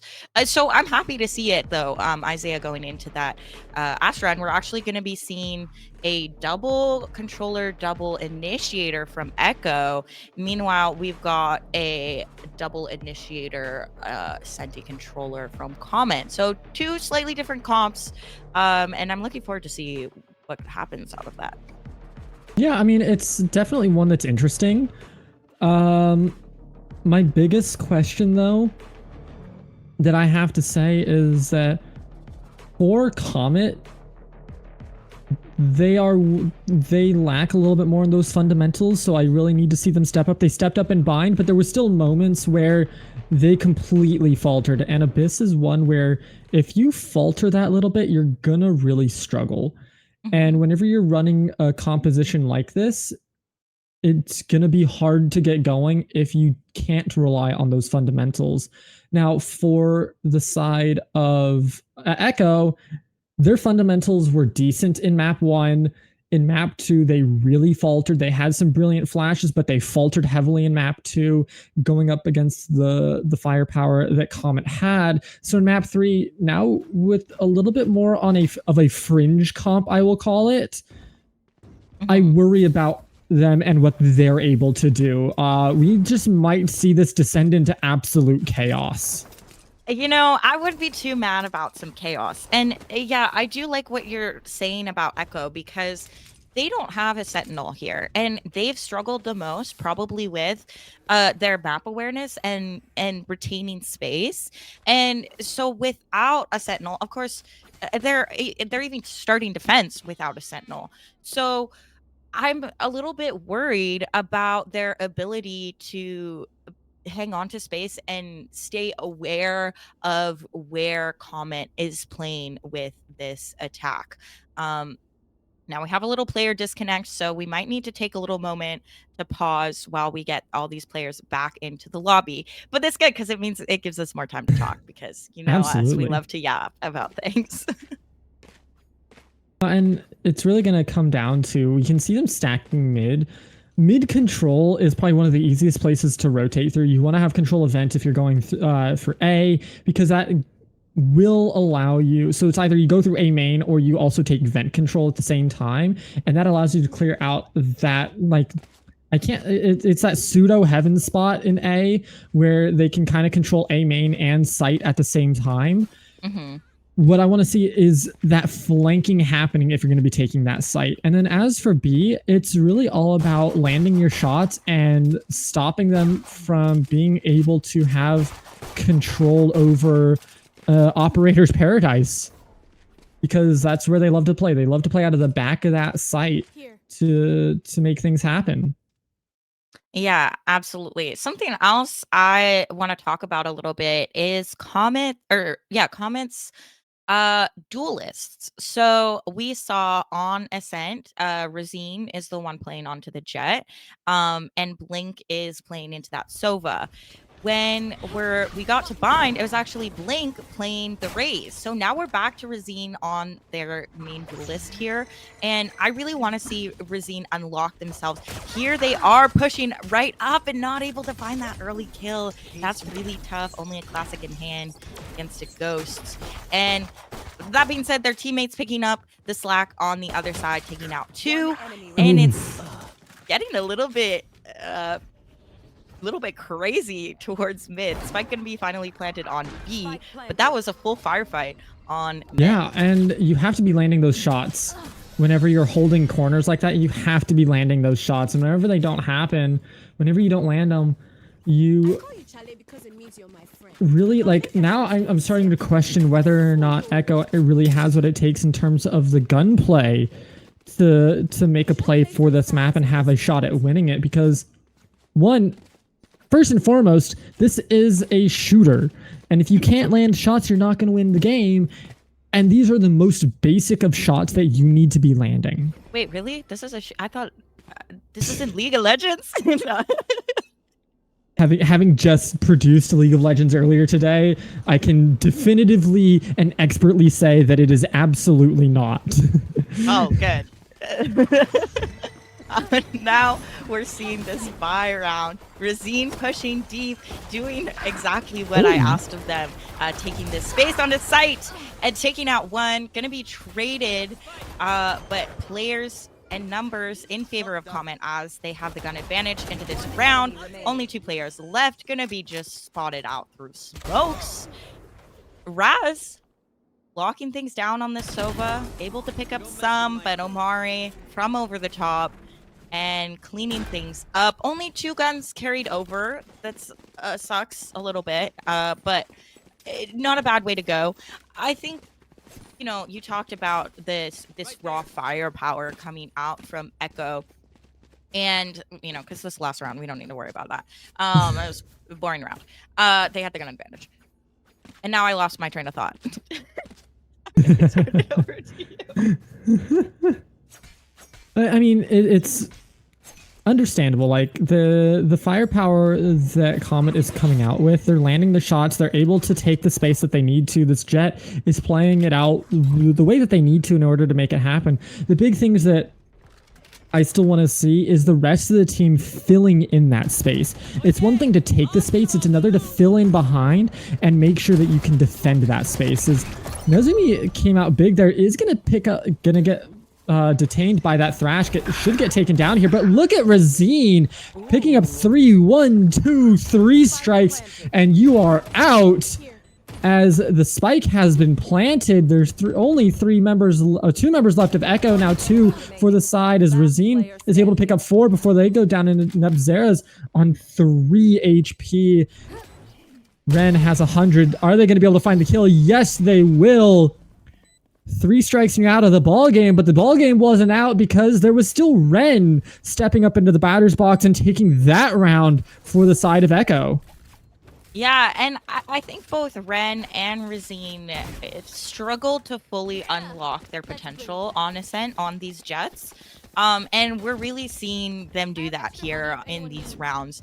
Both of them going really big in kills, and Razine was the one at the end of the day who made that bonus round close whatsoever. And very nice place to be, to take so many guns out of EKKO's hands on your bonus round like that. The other thing I want to mention too is that Comet has actually won every single pistol round I think we've seen today. So very confident on the pistols. Now it's up to them to show us what they can do on these gun rounds, because they did struggle on the attack on Ascent, and I want to see them show us what they can do. This Bucky trying to make something happen. Oh no, running out of knives. Gonna be traded though as the spike gets planted. But it's a 1-for-2 trade in favor of EKKO there, as they were able to actually find more kills. They're going to throw the flash in from Nezumi. They're going to get cut down. Traded 1-for-1 as Ren picks up 1.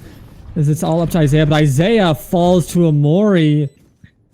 Heaven versus Hell fight, and Hell came out the victor on that one. Yeah, and a little bit of fundamentals that, I know we've been harping on them so much this game, but I think this is, how you learn and you grow and you do the VOD review and you're like, okay, maybe the casters do know what they're talking about sometimes.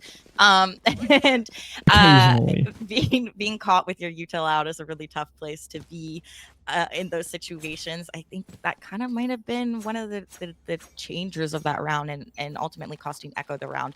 Forced down onto an eco here, only a Guardian invested. So they're just looking to take some guns out of their hands, play together, potentially make some heroics happen. And Comet playing slow. I really like this. I like the respect that they're giving because we saw so many thrifties last round. And Ren has those knives invested. Not going to land any shots, though, as Spike is getting planted here. The trade back, Razine finds Nezumi as Buttermilk takes them down. I mean, they're taking the space, but again, they're not filling it out.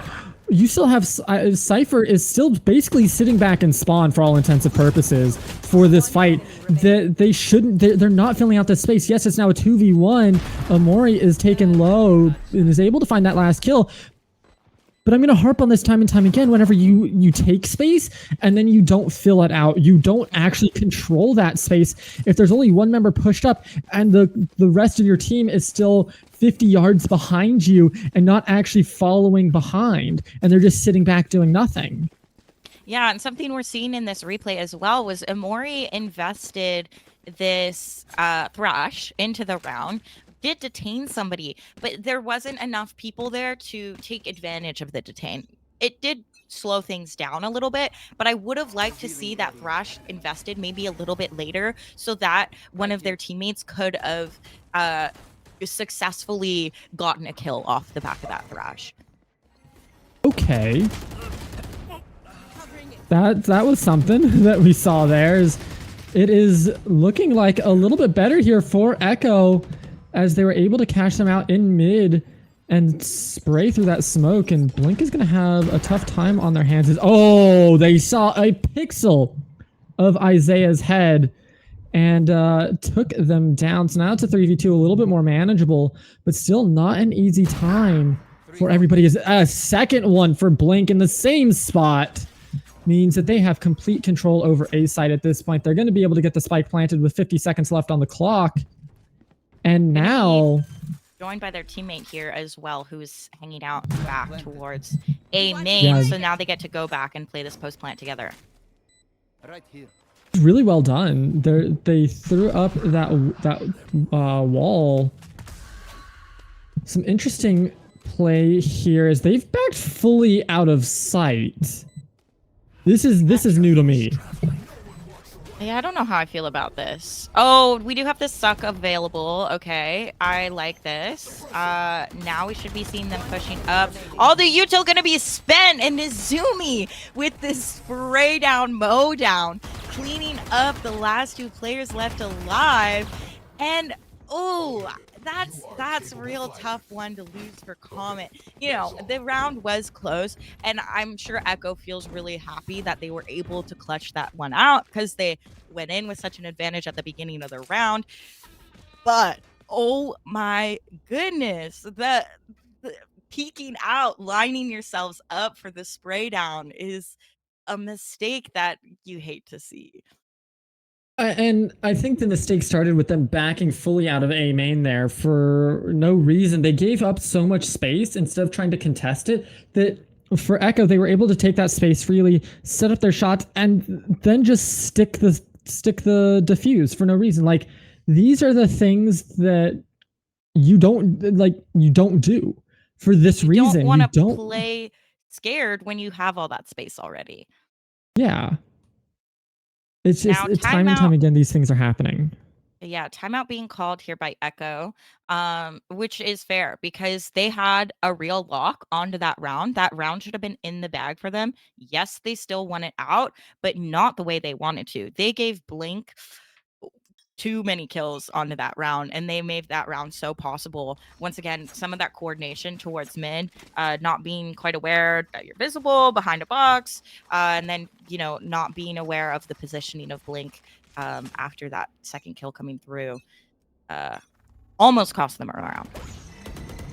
Yeah, and it's they were able to clutch it out in the end through the mistakes of Comet. Now they need to be a little bit more proactive in their defense and make some plays happen. You can see Raz-C throwing out the Hunter's Fury, seeing if they can't catch anybody out. Nobody gets caught out there as everybody still has the full health. And they're just going to make a rotate over towards B now. And only Buttermilk is here to actually make a play on it. And they're going to be forced out of position by the Hunter's Fury from, I think that's Blink. So, again, they have full control over a site. I understand what Cypher is doing here because they know that mid control is needed, but, like, ugh. Yeah, all the rest of the agents playing on site. We're seeing EKKO finally get into positioning into this post plant and this retake, but this is a late retake. They took their time getting here, and now here they come pushing through. Kills going in favor of Comet, and just 2 players left alive. Yeah, that's just not going to be enough. I think we had a little bit of an over-rotate problem happening here on the side of EKKO. They really thought Comet was going to commit to this A site, and they fully committed to the rotate. And on a map that's so big, like Abyss, you cannot be committing that heavily when you don't know for sure that Comet is going to be investing into that, because by the time they made these rotates out through mid, they had no time to play with. They had to fast push, and they didn't have time to bait out some of Comet's post plant util, and they ended up just playing directly into this post plant util and dying to these guns right away. And now they're just going to be looking for a potential B execute, and already the early rotate coming out of Jet to try to grab mid control on this rotate and not actually spotting anybody out. Or maybe they did spot the back of one, it looks like, but look at this over rotate. They're overcompensating here because they saw a couple people run back, and look, they're going to pull everybody. Yeah, once again, this over rotate coming in through. Take a look at the mini map, everybody, because, okay, they're not fully committed to this over rotate. We see players moving back towards mid as soon as there's no more push on the back of that util. And Comet is grouping up here to push onto the B site. And this time, Buttermilk is going to be here to try to contest it with this flash. But it's not going to be enough. And, ooh, we're sitting in the corner. Razine able to clean up 2 off the back of that. Spike going to be planted. Another ult orb towards Thrash. And now we just have 3 players left. Razine pushed so far deep into spawn, getting so much information. Yeah, and with where everybody is sitting at, the retake is going to be very difficult for them as Razine gets cut down off of a lazy peak of sorts. Racing way too far forward there, but Raz-C picks up the last 2 that's necessary, and they combo with a Mori. I mean, that's just well played, besides the one slight overextension there from the unnecessary peak coming out of Razine. Everything else was played beautifully, and now they're up 6-2. They're playing this attacking side very well for them, and then once they swap to the defense, I feel like they're going to have a pretty good defense if they continue to play this way. Yeah, we've seen them play nice defense on kind of all of the maps. I think even though Ascent didn't go their way, they showed some strength on that defense side, and especially because they have a Sentinel where EKKO does not. They're going to be able to deal with this issue that I think EKKO is struggling with, which is whether or not to commit to the rotates. Here comes Thrash coming in, and I really love this play, which is go out, take some space, get some information, and then bring it back to you so that you can pick it up and use it again, because it does really suck. It looks like they're not even wanting to commit to this. They invested, and this is the lovely thing about Thrash, right? You invested an ult, quote unquote, but you're able to pick it back up, and it feels like you didn't invest anything. So now the rotates are coming back. They've really enjoyed the B site. They're committing to this. Ooh, Buttermilk being caught off guard. And Razine almost caught off guard as well, but Ren not able to capitalize. Here comes the plant, but this time, EKKO is here. And Nazumi's able to pick up Razine in the trade, but it's a 2-for-1 overall as EKKO's collapsing and just not able to actually keep up the pressure that they need to in order to take the site. They're down to 1 member. It's all up to Raz C here, as they are gonna, they know basically where Raz C is at. There's not really too much question of where they're sitting. And at this point, it's all about just closing it down. They lose Nebzera, but Blink picks up the kill, and that's gonna be the 7th round in their favor for a 5-round lead overall, and just, it feels like a mental lead over EKKO. Absolutely. And I think I kind of started to mention it at the beginning of the round, but the fact that EKKO doesn't have a Sentinel is a big struggle for them in this, especially a Sentinel like Cypher, where you can place your trips and walk as far away as you want and you'll still get that information off of it. So now they're just really struggling on this playing together. They don't know whether they want to defend a site completely or whether they want to play retake, and then they're getting these like too early rotates, too late rotates, and they're really struggling on a map this size to cover all the space that they need to cover without that Sentinel util. They've taken full mid control here on the side of Comet as Nebzera finds a jumping Ren, but Ren trades it back after Nazumi falls, after Buttermilk falls, but it's too little too late. They've taken 1, lost 3, and Blink gets the Sova duel going in their favor, and now Amori, they're just holding back the Astra. They're just holding back Isaiah at this point, and there's not much that they're going to be able to do. They have a Sheriff to their name. They find 1. They should get an upgrade here potentially, but no, they can't even push in. They get 2 before getting cut down in the crossfire. And it's just... Not the teabag. Yeah, I don't know. Okay, guys. We don't need to be that dramatic. We don't need to teabag. Those were some nice... Oh my goodness. Those were some nice shots coming out. I gotta respect those clean Sheriff shots. And that was also a safe round. So, no. They did some economy damage, but it's still not enough, right? There's still a full economy on the side of Comet that they get to play with. And for Comet, it's just continuing this high pressure Valorant that we wanted to see in map 1. We started to see it in map 2, and now in map 3 they've come online. Map 1 was a warm-up. Map 2 was the first one that they were comfortable with, as Blink just takes Isaiah right off the map. Razine, as well with Raz C, means that they have full control over A site. They're getting the spike planted with the Gekko buddy, and from here on out, EKKO's going to have a tough time. Yeah, only 3 players left alive. I do believe we have a couple ultimates to play with, but I don't know if you want to invest that when you're so hard for anything.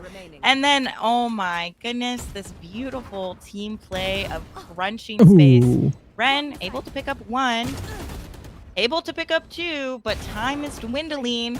Gets a 3rd. This would be the ace to clutch things out, and not going to be enough. But a clean attempt, and you know, we're seeing EKKO is showing us some things. It's not like they're completely like failing at this map. They are investing good gunfights. I do think EKKO has a really nice firepower behind them, and that's why they did so well on Ascent. But I think we're struggling partially because of the team comp. I don't love this team comp on this map. And we're also really just struggling with the coordination. Like that heroics coming out from Ren at the end of the round needed to happen way earlier when the rest of their teammates were still alive. Yeah. And it's like a little bit of a too little too late almost. That they're just not able to play through everything. As Raz C does find Razine, Buttermilk finds Error, and it's starting to look a little bit good for them as Buttermilk finds 3. stops the EKKO, but he plant as well, and it's all up to EKKO at this point. The knives felt like they missed there. It's going to be a flawless round for EKKO on the last round of the half. We're going into the side swap with a little bit of a mental boon there at the end for EKKO as they won out on that last gun round. Yeah, going in 9-3, the same place that they were at when we were on bind. They weren't able to clean up bind. They could make something happen here on Ascent. I do think that their comp is much better built for attack than defense. And I also like the big difference in that round, because we went from losing round after round after round to a flawless, and the difference is that they played together like no other. They were like, okay, I feel like they're gonna hit B site because they've been favoring the B site, and once they played together, once they were able to, you know, just say, okay, let's just stack B site because, you know, nothing else has been working. It worked out fantastically. Now we're heading into this pistol. So far, Comet has won every single pistol. That being said, if EKKO wants to win this out, they really need to win this pistol. So I want to see what they can get done and if they can change the tides that we've been seeing Comet dominate on these pistol rounds. You can see Comet has stacked towards A side. That's the typical site that we see pistol executes on for Abyss so far. But since it hasn't come through, since it's a slower execute coming out of EKKO, we're waiting to see. But Razine gets the kill onto Isaiah as they feel like they saw enough members to just fully rush into B, with Nebzera there to kind of throw out some shots, slow them down potentially a little bit, and bait out some util. That's actually very useful as they're just baiting out utils. They find one in trade. Ren takes him down, but not before Buttermilk falls. And now they're going to get even more off of this as a double shock dart does find a kill, but it's not going to be enough just yet as it's a 1v2 all up to the Astra here. Nezumi finds the final kill and gets a 4-kill round in the pistol for themselves. Now it's going to be up to them to start the comeback for the map 3, for the decider to take the series. Yeah, finally a pistol round going in favor of EKKO. And I like to see it. I like the way they played a little bit more together and played this util together, played this post plant fantastically. The post plant is quite strong on this B side of the map. You have so many different places to play from and different angles to hold on to. It got a little bit close with Wingman being there. You know, Wingman coming in clutch on these defuses, especially on bind. We saw a lot of Wingman plays being very important. So now we go in to this awkward buy round, a little bit of a save here for Comet, and I really like this play coming out from them as they push around this heavy flank. Nebzera able to lock things down with these trips just a little bit to slow things down as the rest of their team come around, and here comes the firepower. Flash coming through as they push into this A main. Fight's going to be taken, but it doesn't go in their favor. Now it's all left to Blink, only a Sheriff in hand. Gonna be able to dodge that knife, but it's gonna be a flawless coming out from EKKO. A nice cleanup from them. A really well played round coming out from EKKO as they're starting to stack the rounds a little bit in their favor. They won the pistol, they won the anti-eco, now coming into the bonus where the round is against them just innately. But if they can rely on the fundamentals of the defensive side of Abyss and just play their marks, they have a good shot at winning it. They need to play clean but aggressive and just get into the middle of a site and hold it while also playing slow. It's a very weird dichotomy that you have to go through in order to win out on something like this. Absolutely. Yeah, and now we're seeing some aggression coming out from Comet, taking a lot of space into this A main off the back of that dart. A flash going through as well. Gonna be catching out the Sova's positioning. But get set up in the corner there in case they choose to attack onto this A site. But no, we're gonna be planting on the B site. Plant going through. as this 5v4 retake comes through. Error getting a kill on Ren right off the bat. Players moving back into B main to play this post plant completely offsite. Enemy kill. And Razine finds Raz C there. No charges. They're pushing in. They're playing a little bit aggressive there. As Razine actually gets spotted out, gets a gun upgrade for the side of EKKO as they're gonna flash around, just checking and peeking it. It's not gonna be enough though, as that's gonna be the last member falling in Isaiah. They're gonna get the defuse. This is no problem. That was a little bit of a risky one, I will say, but they got it.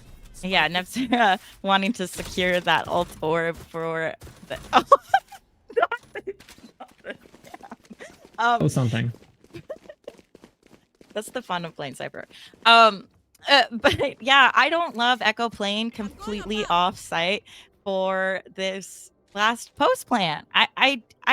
You know, it is really nice to have some players in B main on that post plant. You can really stay alive, play away from all the util and all those things. But having your whole team back there allows Comet to take so much space and start this diffuse so early on in their retake with so many players still alive while somebody's on that plant. Yeah, and now for EKKO, they just need to continue playing aggressive. Like, they pulled back a little bit too far in the last round, and now they can only give up 2 rounds before it's match point, and that's going to be a difficult time for them. As Comet's been playing decently well with these defenses, even though they've lost the first 2, like that last one was really well played. Ren taking a lot of space. You can see the space being filtered in by EKKO, and they have control of B site at this point, and now it's just the rotates being waited on to come over from the side of Comet before they go for an execute onto the site. But again, they're playing out of sight, or they're playing off site, going back into B main. And again, I have to agree with you. I don't like this play.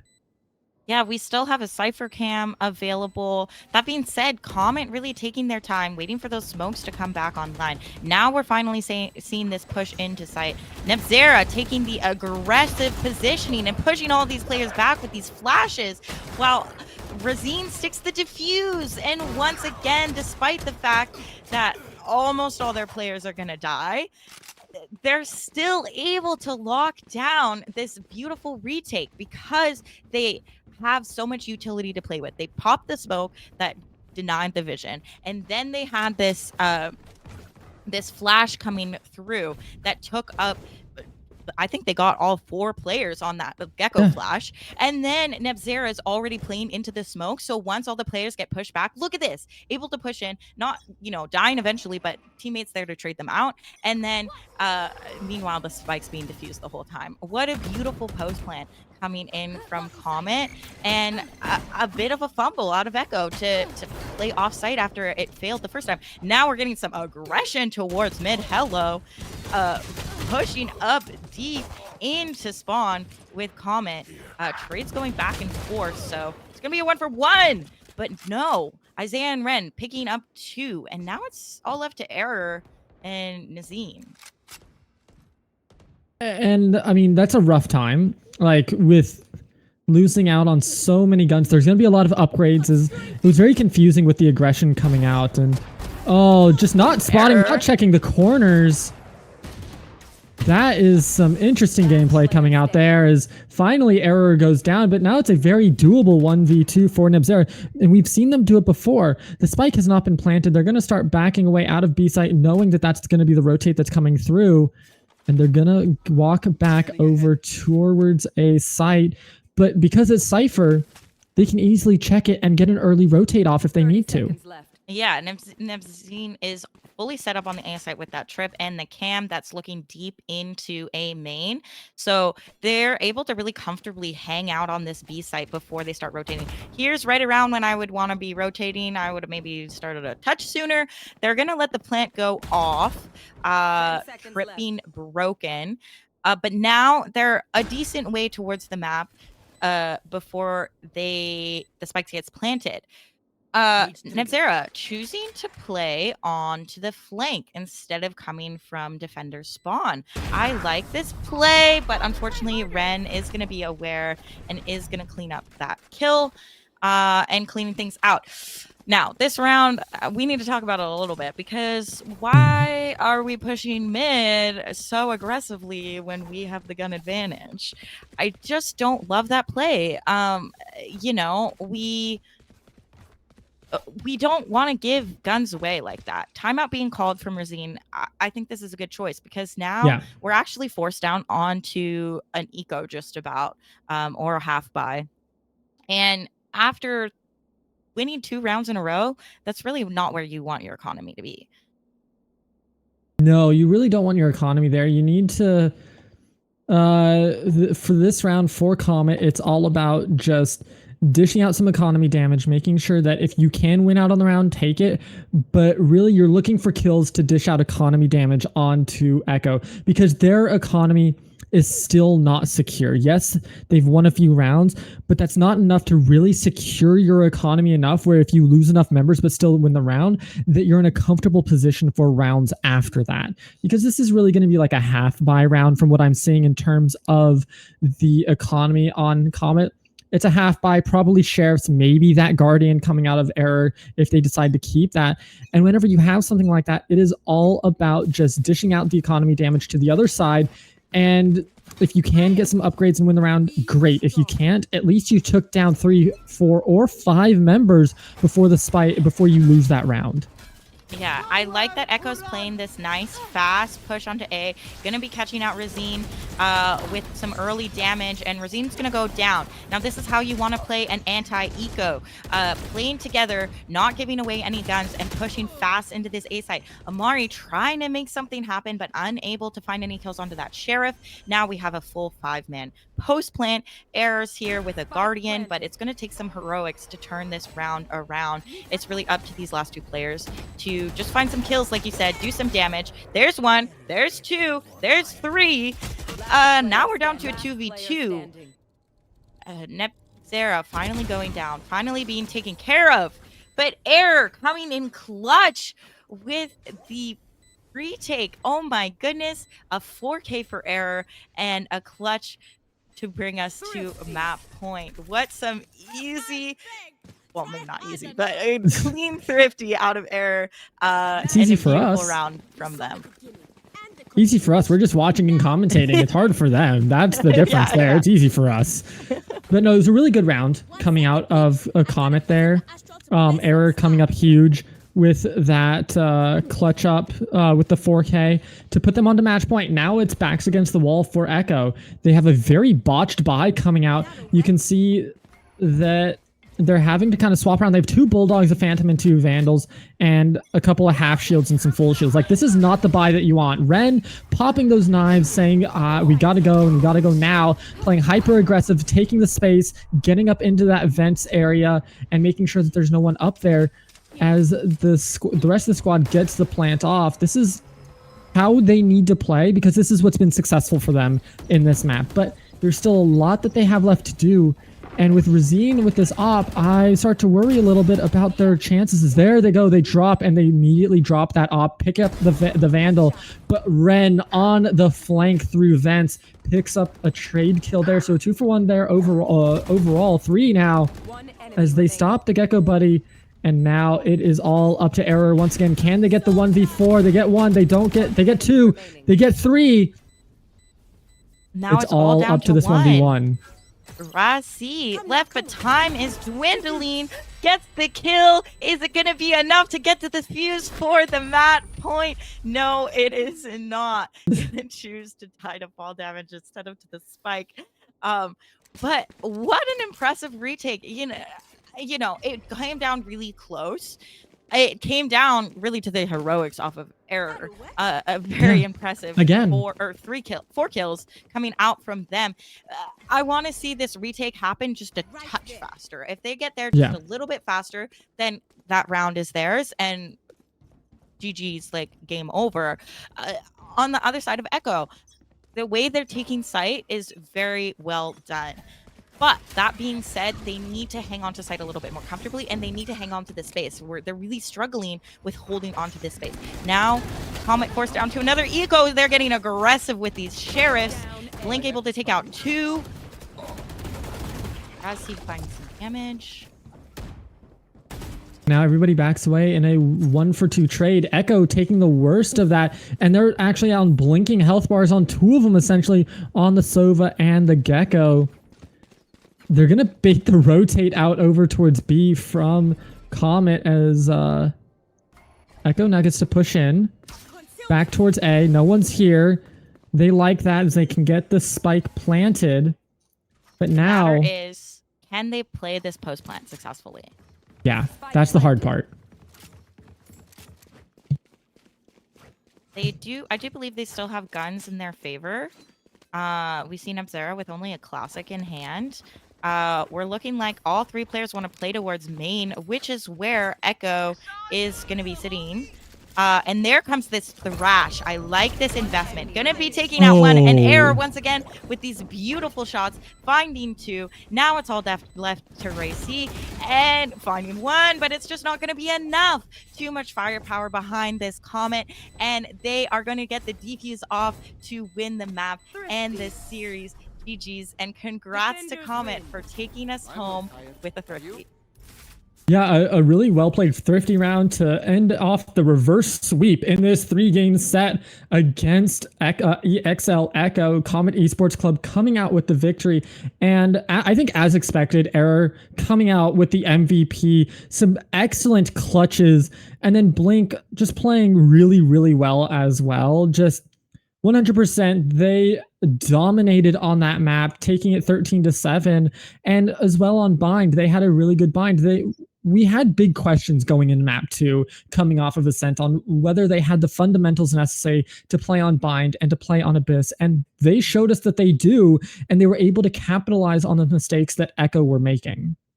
Absolutely. And you can't count out either Amari as well. You know, they have been sitting kind of towards the bottom of the leaderboard throughout these 3 maps.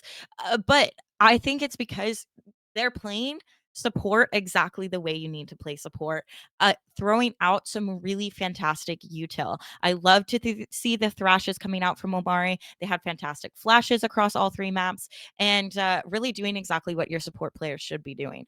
That being said, EKKO put up a good fight. They had a fantastic defense on the side of Ascent. They were able to take that defense away with 10-2, and we saw some really good plays. Nizumi actually coming out on top on this KO. Ren with some fantastic clutches as well. So all around, some great players, and a really great fun game of Valorant to watch. No, absolutely it was. And with that, that will be it for this evening, I believe, as Comet Esports Club takes the 2-1 series victory over EXL EKKO. My name was Ice Fireeyed. I was joined by Nat, and this was the Luxe Proving Grounds, as the regular season is wrapping up tomorrow, with playoffs starting shortly thereafter. So keep an eye on the Discord, keep an eye on the Twitters to know exactly what is going on with the rest of the series and with the Luxe series as well as we move into playoffs. Again, thank you to Zane on production and Glitch for the observing tonight, and we will see you all on the next one. Bye, guys.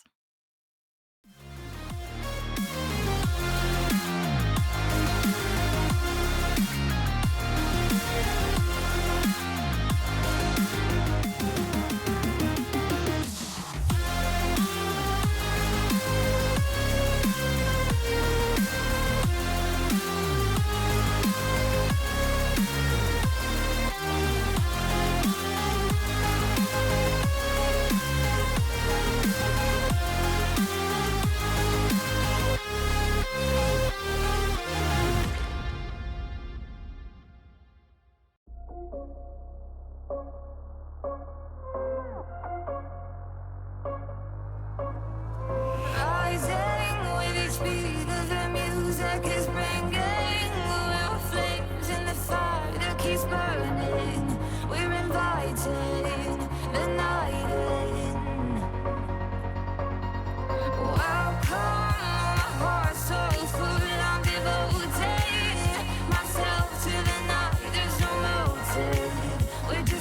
listening, we're existing.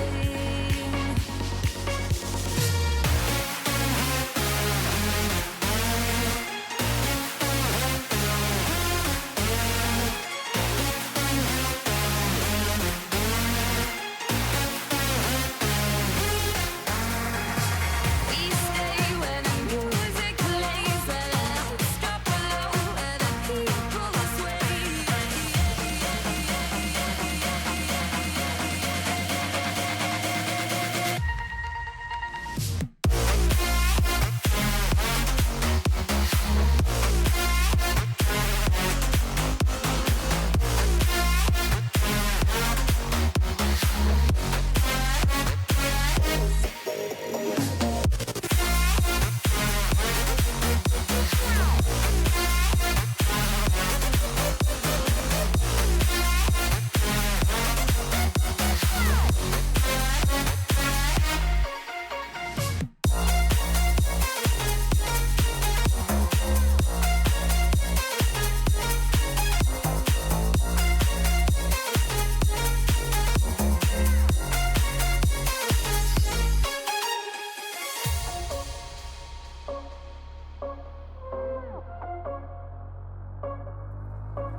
Rising with each beat of the music is bringing